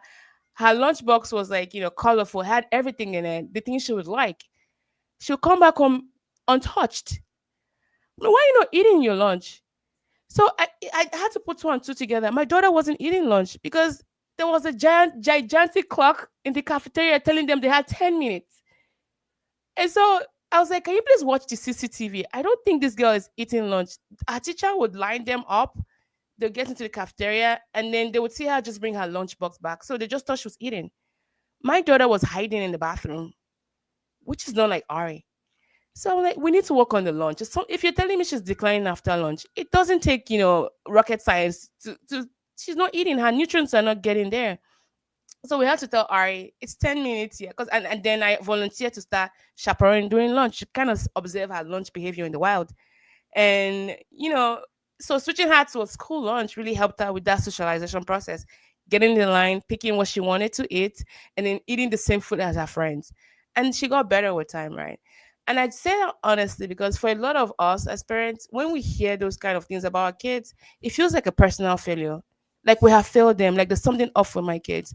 When we carry on that shame, our children can feel that. Okay. So and I'm being honest about my experience because I'm a parent. I'm someone who gets things done, right? I'm very efficient. I'm very effective. So it wasn't very sexy hearing that my child wasn't adjusting in the wild because I'm like, no, she's perfect. There's nothing wrong. How dare you say that about my child? So as we can, go back within those contacts and communities and bounce back and see, okay, if it's not happening at home but it's happening in school, could it be because of the different experience? I mean, public school is wild. It's regimented. It's super regimented. Would the child be better off in a smaller setting? Do you have to put accommodations in place? And forget about the labels. It's about just finding out what is really good for your children. Okay. And this is what I would like to really, really hone on. My I want to ask Farah some questions, but I want to go back to Afolabi. You raised a critical point about being united as parents. And I know parenting styles can, nothing really tests a marriage than parenting styles. You think you love your husband until you realize that, oh my goodness, we don't agree on this particular thing. And how do we come in such a way that we're united and the kids don't see the cracks in it? How did you get you and your spouse, how did you get on that united front? Because I've had scenarios of maybe a child needs an accommodation or to be on an IEP, which is an individualized educational plan, and a spouse is like, nope, don't get them tested because it's gonna follow them all through, and then the school is gonna label them. They're gonna, special ed, short buses, and all of that stereotypes. How do you work together as a united front to support your children? How did you and your wife get together on track? Because this happens a lot in our communities where parents can just seem to get it together. And maybe if Farah can also add to that after Afolabi, that would be great. It goes back to what I said, or what I said generally. It's just it really comes down to you parents like they have to be united to understand that at the end of it, it's about the children's life. I think it's a case where shame and people allowing external factors to determine what goes on within the family. Within the family, it's the reason why it works for me, the reason why I think it works for us in that situation that is there is okay. So by default, I've seen enough growing up that I made certain choices to ensure that I would always ensure that my children are always going to be they're always going to be central to what needs to be done. Mainly because I don't want to have my children living in my house all my life. At some point in time, they need to. I want them to go out. I want them to go out and build their own lives, get their own families, and do their own stuff, so that my wife and I can have peace. Have peace at some point in time. So while they're here, they're the main thing to take care of. We take care of them now so that yeah, they can take care of us later, but also so that we don't have to take care of them later, so that we have the time to enjoy to ourselves. It's not about I think it's a lot of there's no stuff that gives people the idea that parenting has to be like an equal thing, and in all things, in all aspects of parenting a child, that it must be 50-50. Otherwise, it's unfair, and then the spouse doesn't get it. That if my husband isn't doing exactly what I'm doing to the exact amount, we measure it down to that particular point in time, that he doesn't care, he's just dumping everything on me as the mother, and it's not doing this. And the father may feel that, you know what, if I'm doing all this, we have to divide all the tasks equally. So I do all this stuff, and if she's not doing a particular thing that's actually there, then she's failing them, and that's a problem. The reality is the way the world is today is not the way the world was when our parents raised us. There is so much more that we have to balance as people, as individuals, as a couple, as a family, as a society. We don't have access to the same resources. We don't live in the same like neighborhood style setups where within that particular environment, if we had something to take care of, we could ask our grandmothers, our aunts, our nieces, our nephews to look after. After school, they could go out and everyone could play as a family in the family courtyard and do some other things. Many times, we also know that we're changing locations, we're changing addresses every day, but moving to new communities and doing lots of other things that are there. So even if you had a plan today that worked in terms of how you want to raise our children, that plan will change a couple of years down the line when we have to move somewhere else for the sake of the family. You get a job that takes you to a different country. Then the entire setup you have is completely different. Right now, my family and I, we just relocated to the US like a year, and about we've been here about a year now. It's completely different. A lot of the resources, a lot of people that we've been able to rely on to help us in raising our children, we don't have access to those things. Now it's literally just she and I and them. So we're building new connections, we're building new relationships, but it's not the same. There's some things we can't talk about that are understood the same way.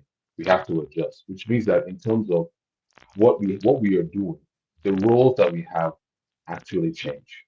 And it's more a case of what can we do as a couple together to allow us to keep our children going. If it's a case where we want to put it looks like after doing what we need to do, go and talk to to a professional, they look at the child and say the child needs to go on IEP. The truth of the matter is, it's just matter is if they need to do an IEP and you've really done the research, you've done it, you've looked at it independently, you've spoken to the professional, got a second opinion, and it really is just like this is not just somebody just saying IEP because they want to get their numbers up or something like that. It's a legitimate situation. And then the truth is that's what needs to be done. Oh my goodness, what did I say about our child? I think that child, no, it doesn't mean your child is labeled as anything. What it literally means is that if you want your child to have a significantly better chance at leading a productive life, these are some critical things you can get in person's place. But it will mark them for the rest of their life. This is what's going on. No, it will not. Because if you're adults, all of us here are grown adults. All of us here have established careers. We've done things, we've gone places. And I can bet that out of all of us, out of everyone that's here, I know that in terms of what you thought your life was going to be when you first started in school is not how your life is right now. Where you are, the field that you're studying in, what you're doing, and the roles that are there. It's not a one-to-one exact path of what it was. There is stuff that you thought when you were much younger, mistakes that you made that you thought are just going to permanently change your life forever. And it's like this, I'll just be living in fear, and it has not come up. The truth is, the truth is, the fear that we have today, that oh my goodness, the shame or the quote unquote the shame or the fear of these things that are there, it feels intense living in the moment. But if we do our jobs right as parents, and we do our best to get our children to grow as much as they do and move on, no one's really gonna care. No one's Yeah. really gonna care.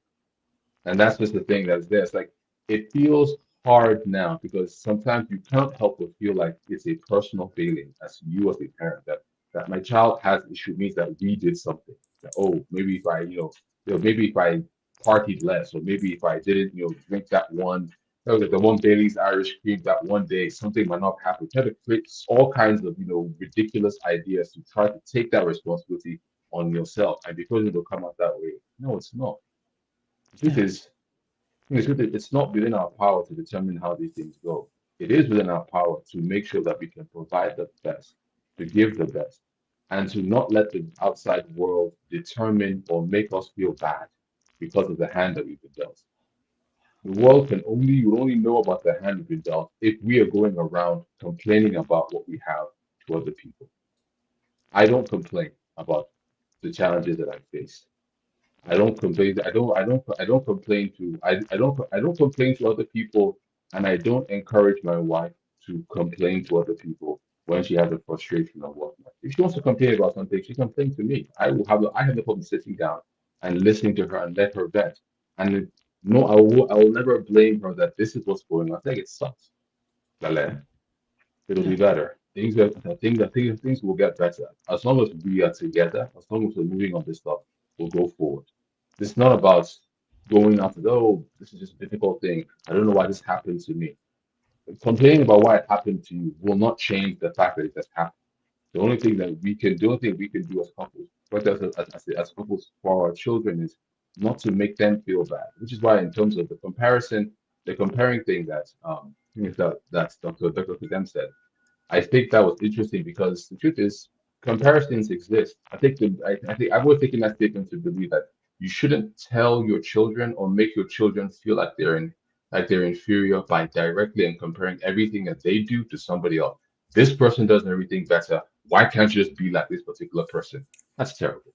Because in that situation, then you're telling the child that who they are as a person is lacking and inferior, and they should alter who they are to be like somebody else, without understanding that that other person you're comparing to, you don't know what they have given up to actually be very good at what they're doing. You don't get something out of giving up something. The people who are Yeah. there will always be a child in the class that is smarter than you, that's smarter than yours. No matter how smart they are, like someone seems to get these things, but you have no idea what they're going on, what they're doing at home, what their parents struggle with. It's just that their parents, as a united front, say, we will never let anybody else know what's going on or ever let anyone think that our child has a problem. We will deal with this and we'll work on this ourselves, get them the training that they need to do, get them the assistance that they need to get, and just let them be the best that they be. Thank you. Thank you. And before I segue to Farah, I think we can be very honest about how overwhelming diagnosis or support might look like. But it's okay Yeah, to feel that way. But when we carry shame about it, it can color how we see and also how we treat our kids. And I had to work on my own journey with that. Now, it's true that some challenges will fade with age, maybe with change with environment, but others can become more pronounced. But that's the power of early intervention, right? It gives your child a fighting chance in a world that may not always be kind to that kind of difference. So please, yeah, parents, seek that help. It doesn't hurt to just have them assessed by a trusted provider. What is going on? We're hearing these reports. We don't think it's our child, but can you help us? And how can we support them? And if you're not hearing the right things, find another provider. But if you're hearing the same thing over and over again and you're still struggling with it, maybe you need to sit down with yourself and ask, why am I, carrying this, resistance in me? Because your children need the help if there's something to be helped with. Now, Farah, you are Gigi, and you held my hand literally through many of these moments. I mean, you've seen the tears roll down my eyes as I walk away from the school, and you've help me utter some words that I couldn't share during the meetings because the overwhelming nature of it. Now with 6 children, I imagine you didn't get used to a one size fit all approach, right? And each child probably came with their own rhythm, struggles, and strengths, and you had to balance it all. Now, how did you approach parenting your children as individuals, especially when one struggled more than the others? And when did you decide to step in, and when did you let them learn on their own? And what can we learn from all of that? Not an easy question at all, because growing up in our home, when you have 6 kids, it's already been kind of stated or alluded to earlier. There's a lot of dynamics. It's like a perpetual slumber party, and there's always activity. There's always something going on. There's the difference in the personalities, and then it's the work on Tony and I's part to not try to pigeonhole each kid into me. It would be easy. That would be nice.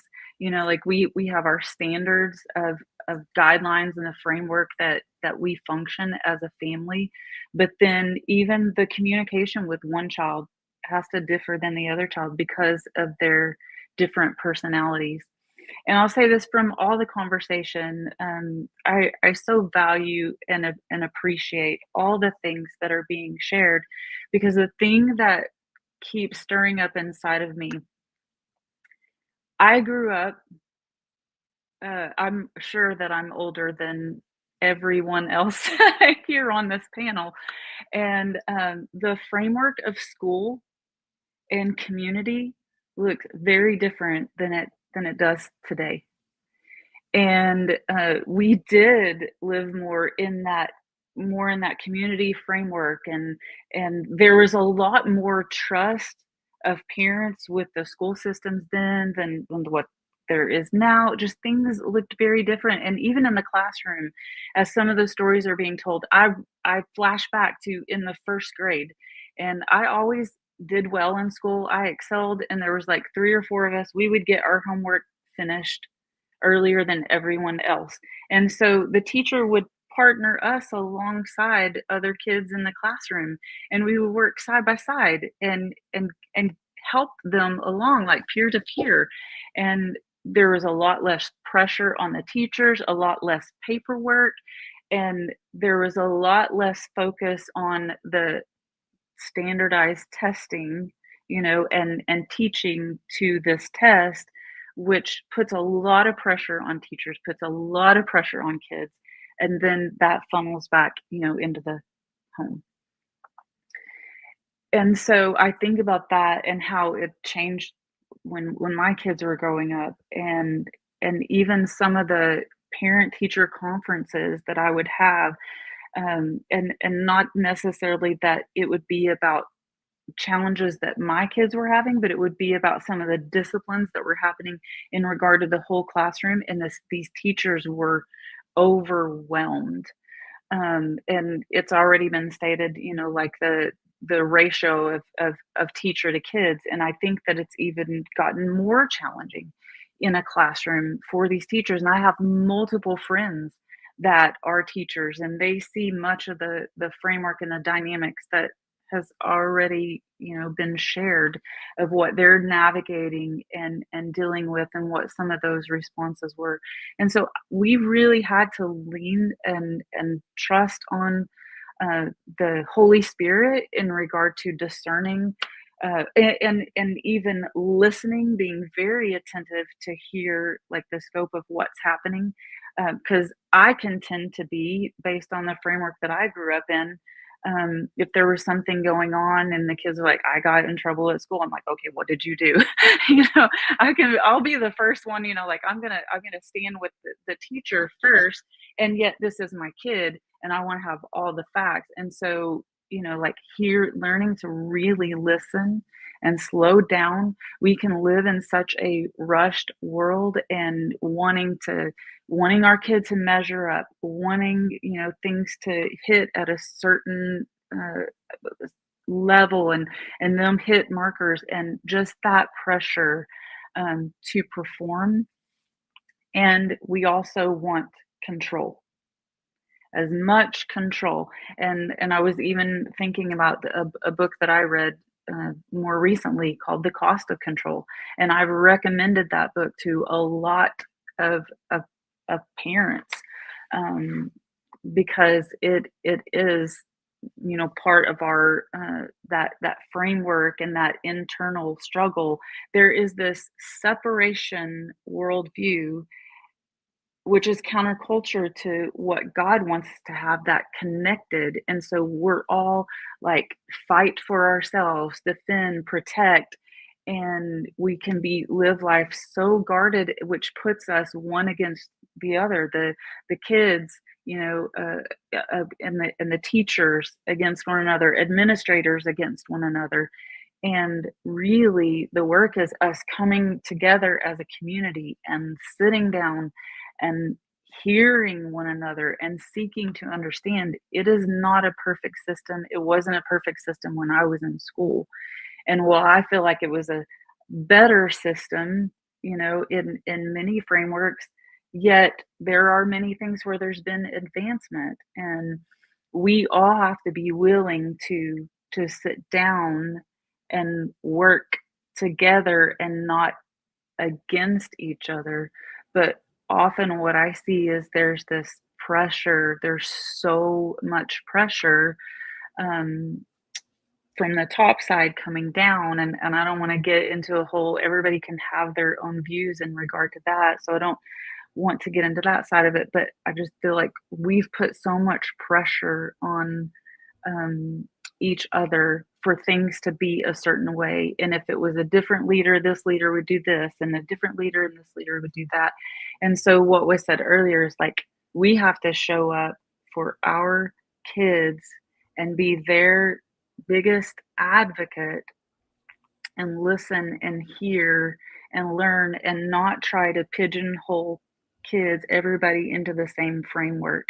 I remember conversations that we had, Mo, in regard to Ari, and I'm like, she's not it was just like my youngest, my son, like, they're not that standardized, stick them in a chair and sit all day. They need that movement, and he needed, in order to learn, he was a very social learner, so he was always getting in trouble for talking, in classroom.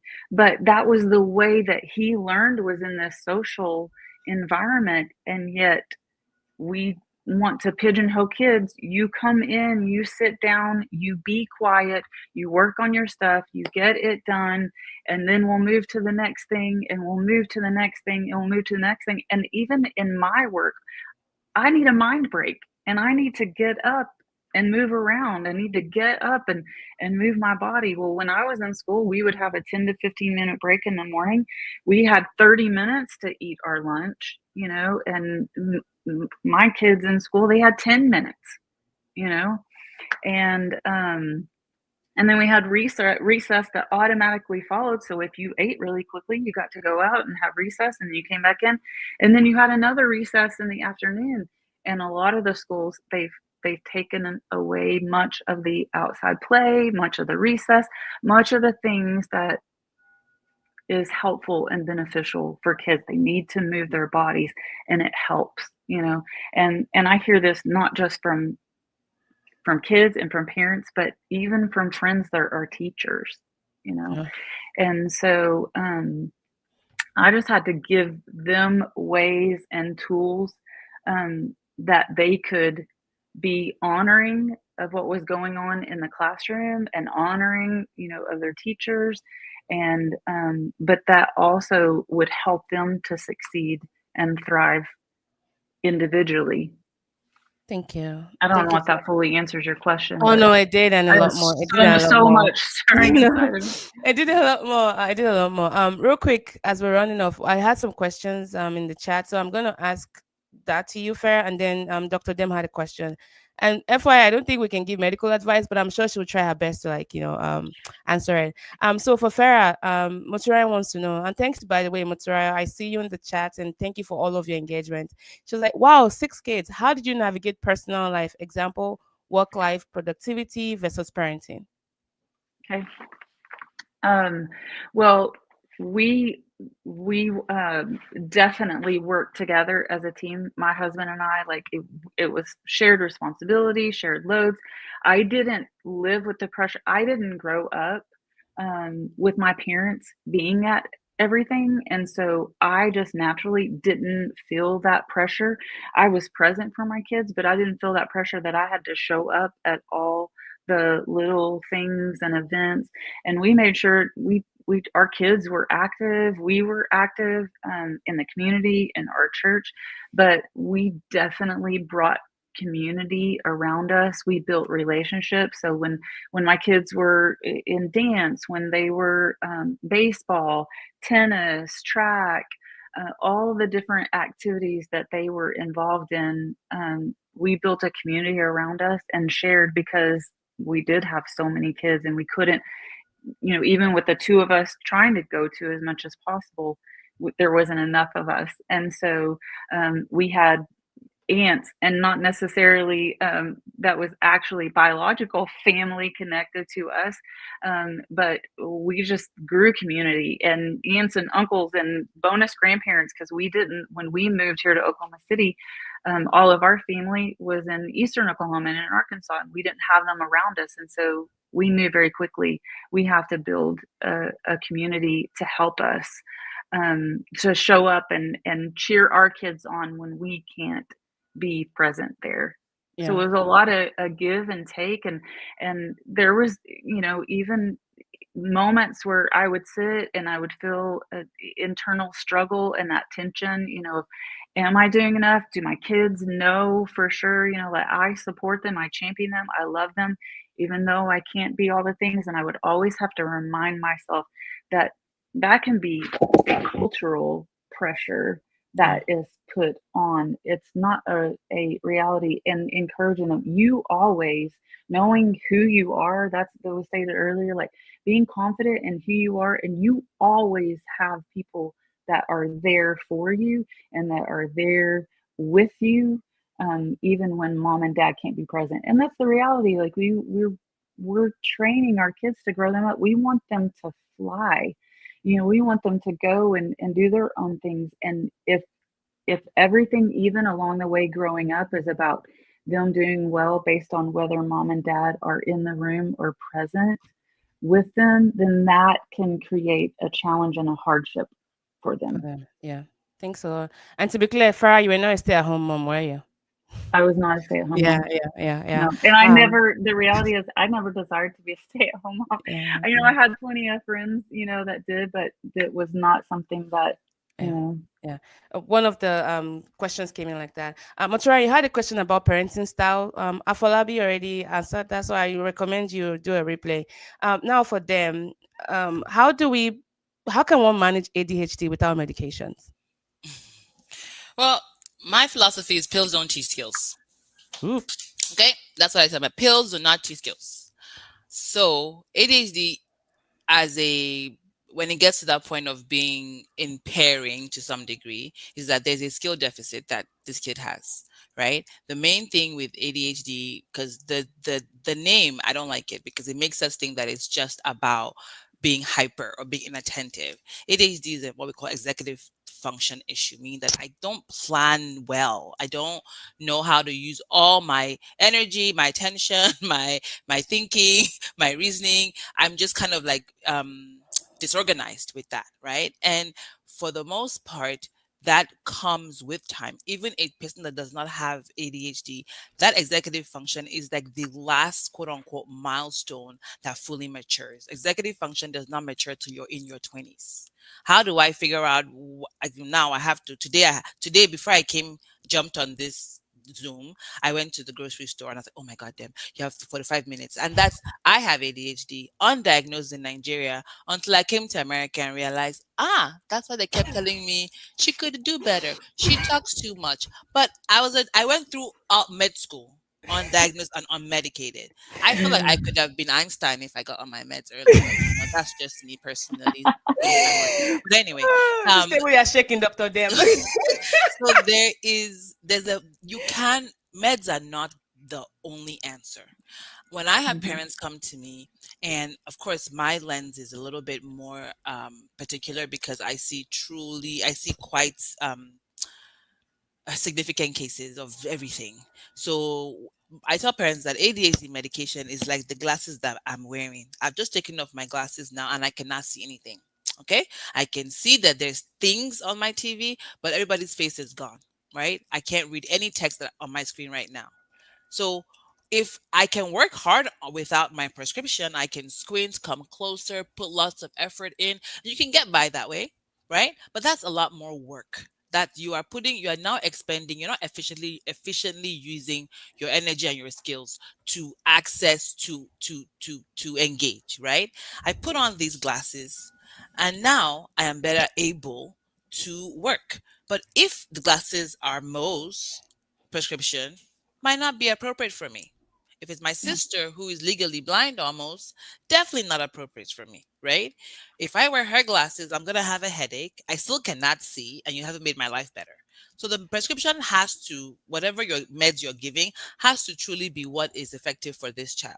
But okay, Good. now I can see better or quote unquote engage better. But what you are giving me also has to be within my capacity. As an ADHDer in my 40s, right? I don't like too much text. I'm like, quick, what are you trying to say? Bullet points, summarize. So if an ADHD kid sees like by the time they hit third grade, where the work complexity changes a lot. Kindergarten to second, we're learning to read, learning to count, learning our numbers. Third grade and up, we're now using those skills to understand, to apply, to be. So there's a lot more. There's more moving pieces, more balls to juggle. It's not just can I, it's how well can I and how can I apply this in a different way. So we're having to multitask in our head as we advance through the school system. So if I even get on medication, quote unquote, you still have to adjust or present or work with me in the way that I learn better, right?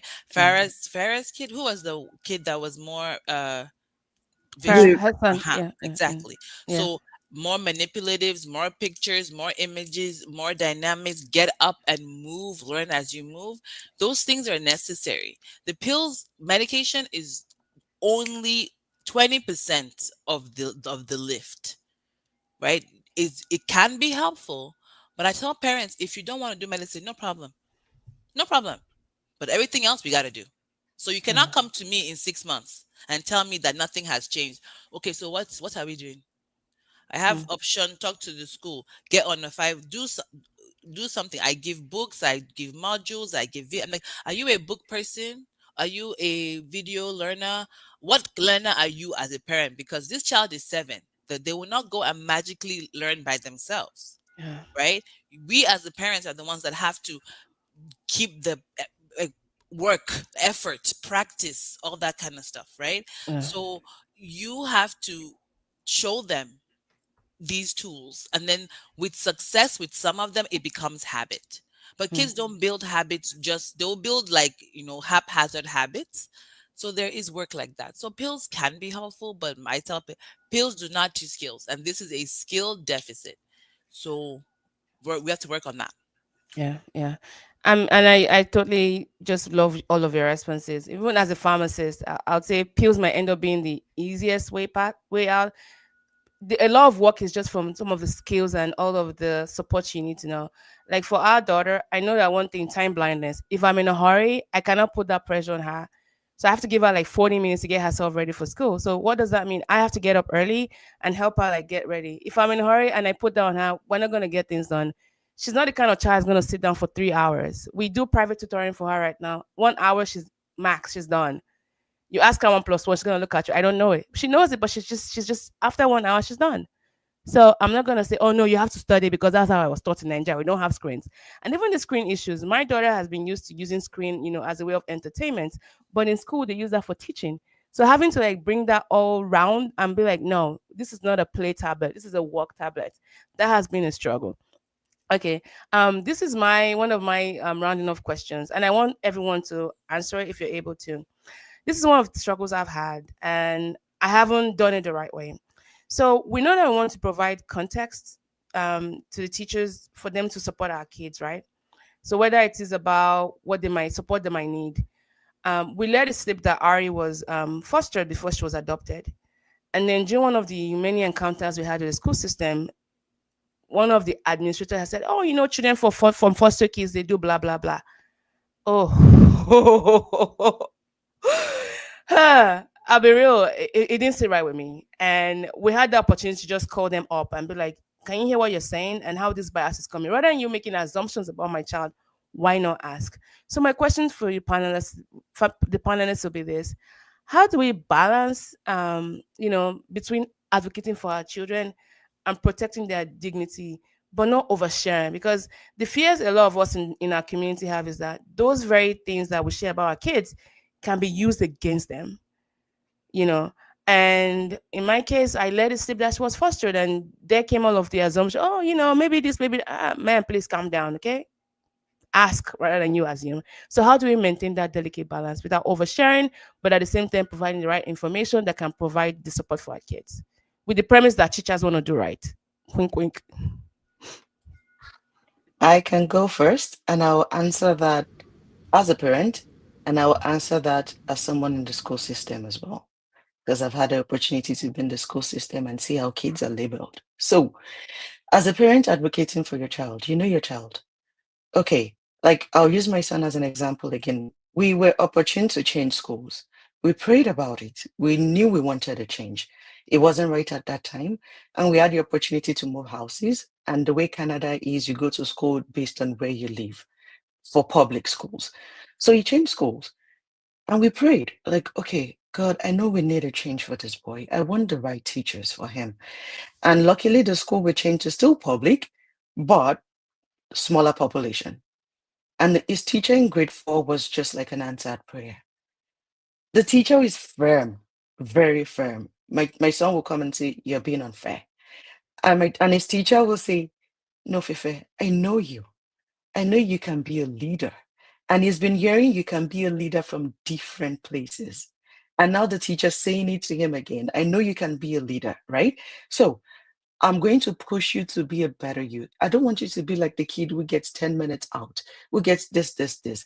And the teacher walked with him to bring out the best in him at that time. He came home, his grades were perfect. He was like, and I was like, oh, this is my son. Oh, good. And that's because of the teacher he got. My daughter in kindergarten, when the teacher sends a message, she sends the message, your partner.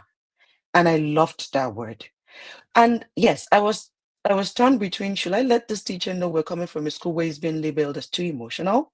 And I told this teacher I was that vulnerable, but I told her with, I'm walking with my child. I'm telling you this not because I want you to break my child more. No, I'm telling you because we can walk together to give him what he needs in school. And luckily we were blessed with, like Farah said, the teacher in that school are older. They're like teachers who have been teaching for 25 years, for 30 years. So they have the patience, they have all it needs. And it was the perfect place for it. We were vulnerable. We told her, like, okay, he's emotional. And he was able to use that to build him up. So there's a place of prayer, there's a place of coming with, I'm telling you this information, not because I want you to break my child, but so we can work together for you to support my child. And that worked for us. Now I'm going to flip on the other side. I was in a school, like I said, I was in kindergarten, and it was a school with most of 70% of the students were indigenous children who are also labeled as, because of the trauma they've gone through, because of there were a lot of behavioral issues. There was a lot of trauma. These kids had experienced a lot of trauma. They see a police officer and they run because of being scared they're going to be taken away, being scared of different things that could happen to them. So we had this particular kid in kindergarten we always pray for this kid not to come to school. Because the moment he steps in, everything is like, the class is messed up. So the child was doing some things, of course, I cannot talk about, but it made me go back to the principal and like, is there a story behind this boy? Because I want to know. I want to know if he's exhibiting this behavior because of some things he's experienced, or is something we need to look more into. And luckily, I was able to hear some part of the story, which then made sense to me as an educator at that time. Like, okay, this is why this child is exhibiting this. And I was more compassionate. I related to that child, with that child, based on the experience he brought into the class. And we were able to manage him that way. So sometimes, yeah, it's good. Sometimes you have to pray. And that's my answer. Thank you. Does anyone want to add to that before we? Can I add to that? Sure. Yeah. Well, of course, I'm my philosophy is letting the school like be as informative as possible, but you also have to, as a parent, it's first of all understanding what it is about your child, right? Truly being transparent with yourself, right? So because before you're able to explain your child to somebody else, you have to truly see your child for all that they are, right? And some children need more motivating, more push. Some children need a little firmer. You have to understand that before you can even explain it to the school. Okay, that's one. Then two, it is not to inform the school as this is it. Again, it's how you frame it. It's not an excuse. It's not to allow the child get away with maybe poor behavior, lack of effort, disrespect. That's not what it is. Because again, I think it's telling teachers and having them know that you align with a lot of the values that a school brings to the child. I align with structure. I align with discipline or consequence. All of those things, we are on the same page with that, right? I want my child to be able to be in this setting with you and be successful. However, this is what I understand of my child and where he gets or she gets stuck, right? And what I have found to be helpful at home is if you do like this or do like this, right? And um but within the school setting, I understand that you also have different expectations. So again, it is what coming to them with that information and inviting them to partner, not telling them what to do or how to do it. The other thing that you made a good point to say before you asked the question more was the premise that the teacher, you have a listening ear. We know that some teachers are done. Some human beings, not even teachers, like people are not very willing to adjust. And my philosophy is that if a teacher makes an adjustment, is not just for one child. If what I'm telling you to do in terms of slowing it down, give breaks, be more dynamic, be more engaging, if that becomes your teaching style, every single child will benefit. Even the one that is can read by themselves and open a book and sit in a corner, they will still enjoy a classroom that is a little bit more vibrant, a little bit more engaging than one that is just rote learning and recitation.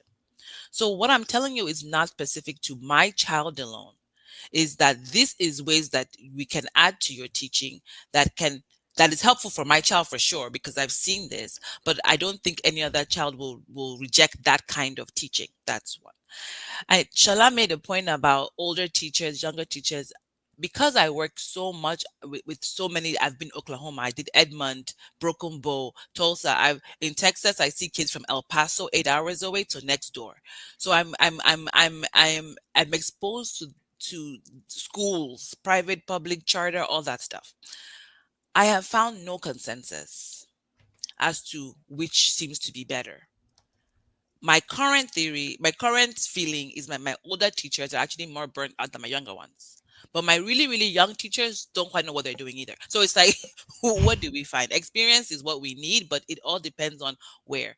So it truly is understanding the education system that you are in your country, in your city. We are in Texas. Texas is a whole it's a whole different ball game. Oklahoma and Texas are similar to each other. I guess maybe the size of Oklahoma and the homogeneity outside a little bit of Oklahoma makes it not as complicated. Texas, I think complexity is the point. There's too many moving parts in Texas as a whole, and education system I see it in that way as well. There's a point in Texas that they say independent school system. And that independent is a very Texas thing because it means that we are independent from anybody else. We will do things the way we want to do them. It is in Texas that I came to that I saw that every school district's IEP does not look the same, completely different. Oklahoma, I was proud to say that they all actually follow almost a very similar format. Texas, it is, I can move 3 inches apart on a map and it's like a different tools, different writing, different, and they really stick on that independent school district. So I cannot forcing us, so understanding where you are and what is applicable and what the culture of that school or that city is, to know how where to put your effort and and rallying together. Some parents are not good at, or they're not comfortable, or they don't have the skills yet to, how do I push? How do I advocate? How do I make my voice heard? There's a mom in that school that can do that. She's been doing that for a while. Go and meet her. Partner with her.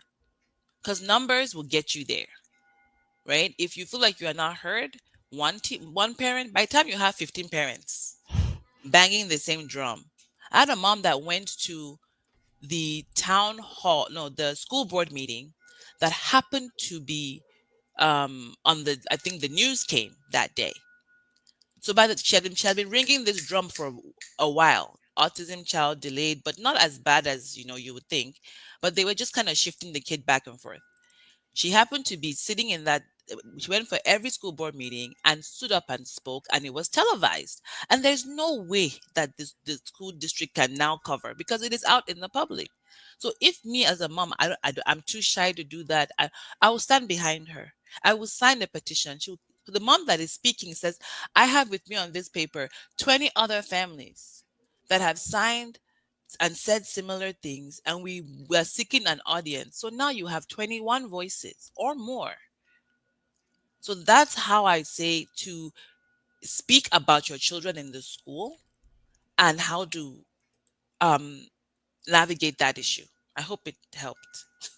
Thank you. Thank you. Now, as a wrap up, I'll have you all just maybe go around and just share one more thing or concluding thoughts so we can just do an outro. I just want to say thank you so much. This has been so good. I've been getting a lot of DMs and commentaries. They loved all the things you've shared. Even the ones that are not parents yet, they've taken a lot that they can use in their future journey, which is so wonderful to hear, because this is what I'd hoped the panel was going to be. So thank you so much for giving us so much more.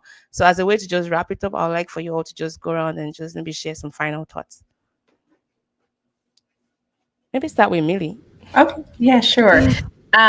Mo, thank you again for having me today. As a mother of four, my oldest is 5. So this panel has been so informative in so many ways. And I know, as your children age, your situations or circumstance also change. So my advice would just be, I've had a great experience with our school system and our children, but I'm one of those mothers too that has no problem speaking out. The door of communication has always been open between the staff, the teachers, the administrators, and they always are interested in doing a check-in. And even if it was like a quarterly check-in or it wasn't time, I always had the door or the platform to open and say, hey, this has been going on at home. Are you noticing this at school, or vice versa? I'm concerned about this. Has the teacher noticed this? Or any type of behavioral issues that have come up. It's just always like a relationship.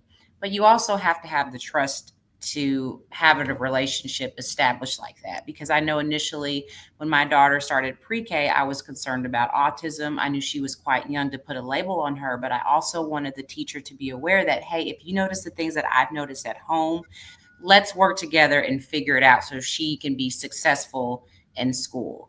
So I would just conclude by saying that communication is always such a method of, I'm speaking for our perspective, but it's just always worked for us with our school and the teachers there. Thank you so much, Millie. Afolabi, do you want to go next? I'd like to say thank you really for the opportunity to actually not just to speak on my perspective, but actually to hear, actually just to hear what's going on in terms of the concerns that parents have regarding their children. It's interesting.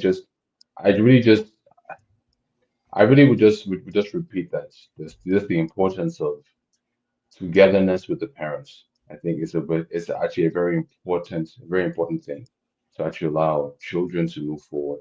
It's just there's so much that's been done over the last couple of decades to really change the access that children have to resources to help to let them to grow. But really, if we don't keep ourselves united and we're not willing to actually to understand our own personal fears and shame on the issue, and then understand that, process that, it will allow us to actually prevent our children from having shame in the future. I think it's great that you're able to assemble such a broad range of people that come together to speak to show that on all levels and on all aspects, not just from those who are battling who are battling with the concerns themselves, but even in terms of the medical standpoint, in terms of what's actually there, some of the frustrations that they could see with families, and yet the frustration that prevents families from coming to seeking out the resources that are there.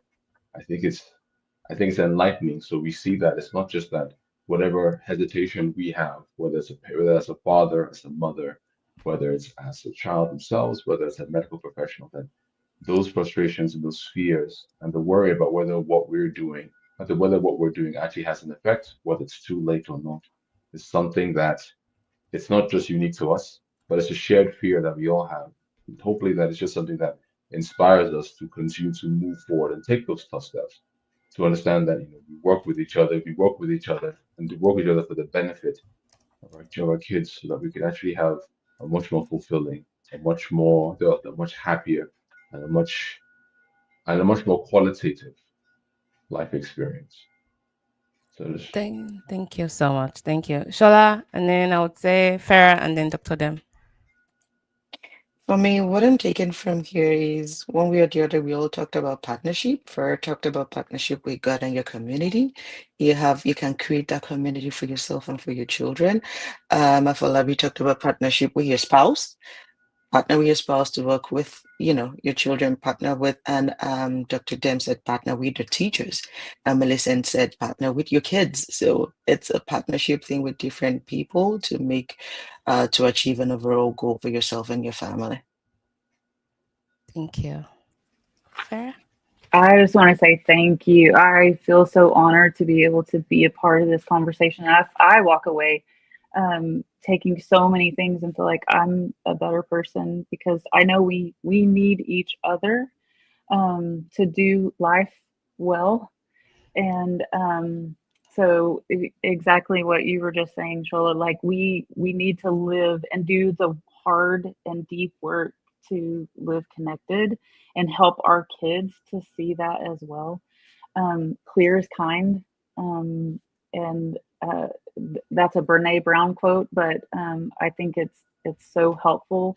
Like the more clear that we can be, but part of that is building trust as you're partnering with schools, like with your teachers, because they're going to have a new teacher each year, and then they get into high school and they have multiple teachers. But clear is kind, and so empowering your kids to be able to articulate and communicate well, but even as the parents, as an advocate, the best advocate for your kid is clear is kind and building that trust. I know what you're feeling and what you say, Mo, in regard to you don't want to overexpose too much, you to where it can be detrimental. But I think if there's that clarity of what, like, here's the goal, here's some information, especially when you have, trauma informed situations, where there has been a lot, going on that can be helpful and beneficial to a teacher, but just having that discernment to know, but bringing as much clarity as possible. But I want to share a quote because I believe this. When I was a children's pastor, I kept this before me all the time, and it's a quote from an educator Rita Pearson. It says, every child deserves a champion, an adult who will never give up on them, who understands the power of connection and insists they become the best they can possibly be.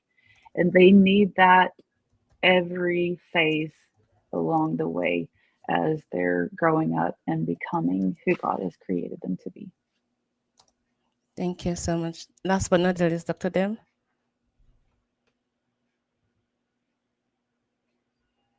You're muted, I think. Yeah. Oh, Oh can you hear yeah, me we now? can hear you now. Okay. Yes, I yeah, we said can hear I you. want to share that whatever, don't be afraid to ask the questions. Don't be like, you have a niggling thought, even a thought, a passing thought. Is this okay? Is this normal? Is this normal? Is this what I should expect? Don't be, don't be afraid to ask the question, if to your neighbor, to your doctor, to whoever. And if the question, if the niggling feeling still persists, then seek out an assessment. It doesn't hurt to get it assessed and be validated that it's okay or it's fine. That's one.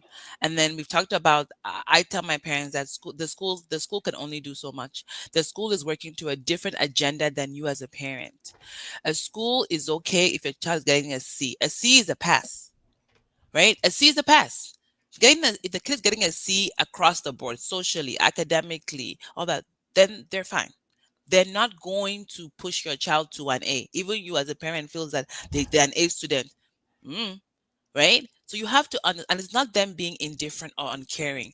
They just have a different rubric and load that they are carrying.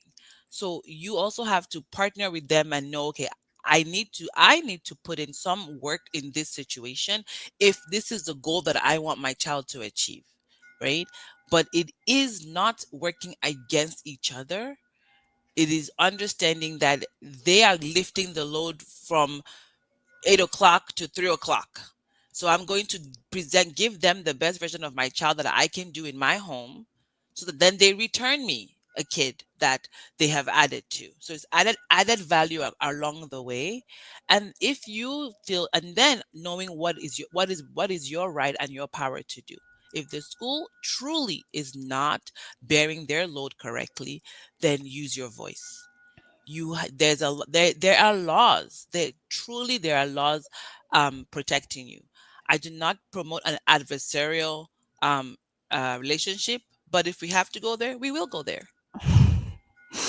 I like to fight schools if I need to, because we tried the normal diplomacy, gentle did not work. Okay, let's try it Yeah. the other way. Yeah, yeah. I laugh because there were two instances that I've had to reach out to them. The first time she was like, "No, we can't fight them now. Let's help them understand." Second time she was like, "No, we're going back. Guns are blazing." And they worked both times. So you know when you want to be soft and when you need to be like, "No, we cannot do that to our child. No, you cannot call my child that. You cannot label them this way." And they go like, "Oh no, no. Ask questions, don't assume." Okay. So working community. Whew, I just want to say thank you to each of our panelists. I mean, your stories, your wisdom, your vulnerability is the village I think many of us didn't know we needed. And to everyone listening, whether you're here live, and I see all of you, Moturayo, Otito, Fumi, just thank you so much for joining. And if I'm missing, and then Pedro as well. And for those that are on Instagram that I'm not able to see on my queue, I just want to say thank you. I want you to also know that you're not alone, okay? You're not failing. You're doing the emotional labor of showing up for a child, for a family, in systems that weren't always built for us in mind, and in a system that is different from the way you grew up. And today we've claimed so many truths, that accepting a diagnosis, whether it's ADHD or autism or whatever it is, maybe it doesn't have a name. A child is in between. It's not easy, especially in communities where those things aren't named or normalized. And that when we compare our children, it can be a healthy comparison for clarity, not competition. But don't ever say, oh, why can't you be like XYZ? Comparing your child socially or academically to see where those gaps are and filling those gaps, it's not you failing as a parent, okay? I also learned that naming the tension between protecting our child's dignity and advocating for their needs. And we've acknowledged what doesn't get said enough. Sometimes when we tell the truth about our kids, it may be weaponized. And it's okay to call authorities up on that, like, hey, this is what you're doing, and I don't like it. I shared that with you in confidence to help youth support, but I wouldn't want using that as a way to label my child. It's okay to reclaim that power. We've also talked about what knowing our kids deeply and be very, very truthful with yourself. is this child problematic in this space? What could be going on? How can we help bridge that gap? Okay. For me, I had to recognize time blindness, sensory overload, or difficulty with unstructured environments, and making peace with that. I didn't experience that growing up. Maybe we had that growing up, but our teachers in Nigeria, they kind of made, accommodations for that. But we're seeing that gaps right now in a different system. And please don't stop talking about the support your kids might need. And at the same time, I also realize the value of having my own community, my own tribe, people I can trust, people who have walked this road before me. Is why I even wanted to put this panel together, because I realized that many people don't have that. But I'm deeply grateful for those resources. So shout out to those communities. They know themselves. Blacks in Ivory, some of the panelists here. I mean, all of the panelists here, you've been part of my tribe. Is why I felt trusting enough to bring you together so that people can see just what support looks like. And I want you all listeners to take that and replicate that, okay? This show is part of that village, but let's be very clear, a podcast is not a replacement for a community. We all need spaces of safety and reciprocity where your stories can be reflected, where you can pour in and draw your strength. So as you leave this episode, I want you to take a lot of things with you. Your story matters, okay? Your gut instinct is valid. Your child is not broken. They are becoming. Help them see, bring out the best in them, and work together with the teachers and the authorities to bring out the best in your child. And I also dropped a lot of resources for books. Thanks to Farah for helping us with that. I'm going to name them: The Belonging Paradox by our very dear friend, Dr. Titoyi Wuchuko. That has a lot of gems for parenting, for professional and personal development. The Cost of Control by Sharon Amila. The Circle Maker, Praying Circles Around Your Children by Mark Barterson. The Last Lecture by Randy Poch, I think. Mindset by Carol Dweck. And 21 Seconds to Change Your World by Dr. Mark Rutland. All right. Thank you all so much for coming on the podcast. And until next time, please stay bold, be kind, and do the hard work, parents. You can do this, okay? We got you. And if there's any way we can support you, if you have follow-up questions for any of the panelists, you can reach out to me and I'll make sure I get it to them. I'm talk to Mo at moresibyl.com, or you can just Google me, Sibyl, More Sibyl. I have occupied the first 10 pages of Google. You don't have to click beyond Google. The first 2 pages of Google, I'm on there. You can find me on Instagram. I'm a DM away. I'm an email away. There's a referral form on my website where you can just connect with me, and I will make sure I get back to you in as quickly as possible. Thank you all so much. This was really rich. I am so happy. I'm living here feeling, like we've done a lot of good for the world. And I know that posterity would thank us for this, because the beautiful thing about podcasts, it's an evergreen mechanism. People can always go back and watch. Perhaps someone that becomes a mom in the next 5 years can go back and watch this. My hope is that a lot of these things in our school systems will get better with time, and we can look back, oh, that used to happen 5 years ago. It's actually gotten better. That is the hope of this conversation.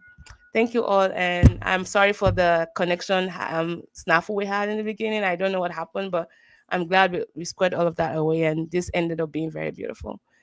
All right, take care, everyone, and thank you. I can keep saying thank you until we all. Thank you so much. I'm so thankful. All right, bye.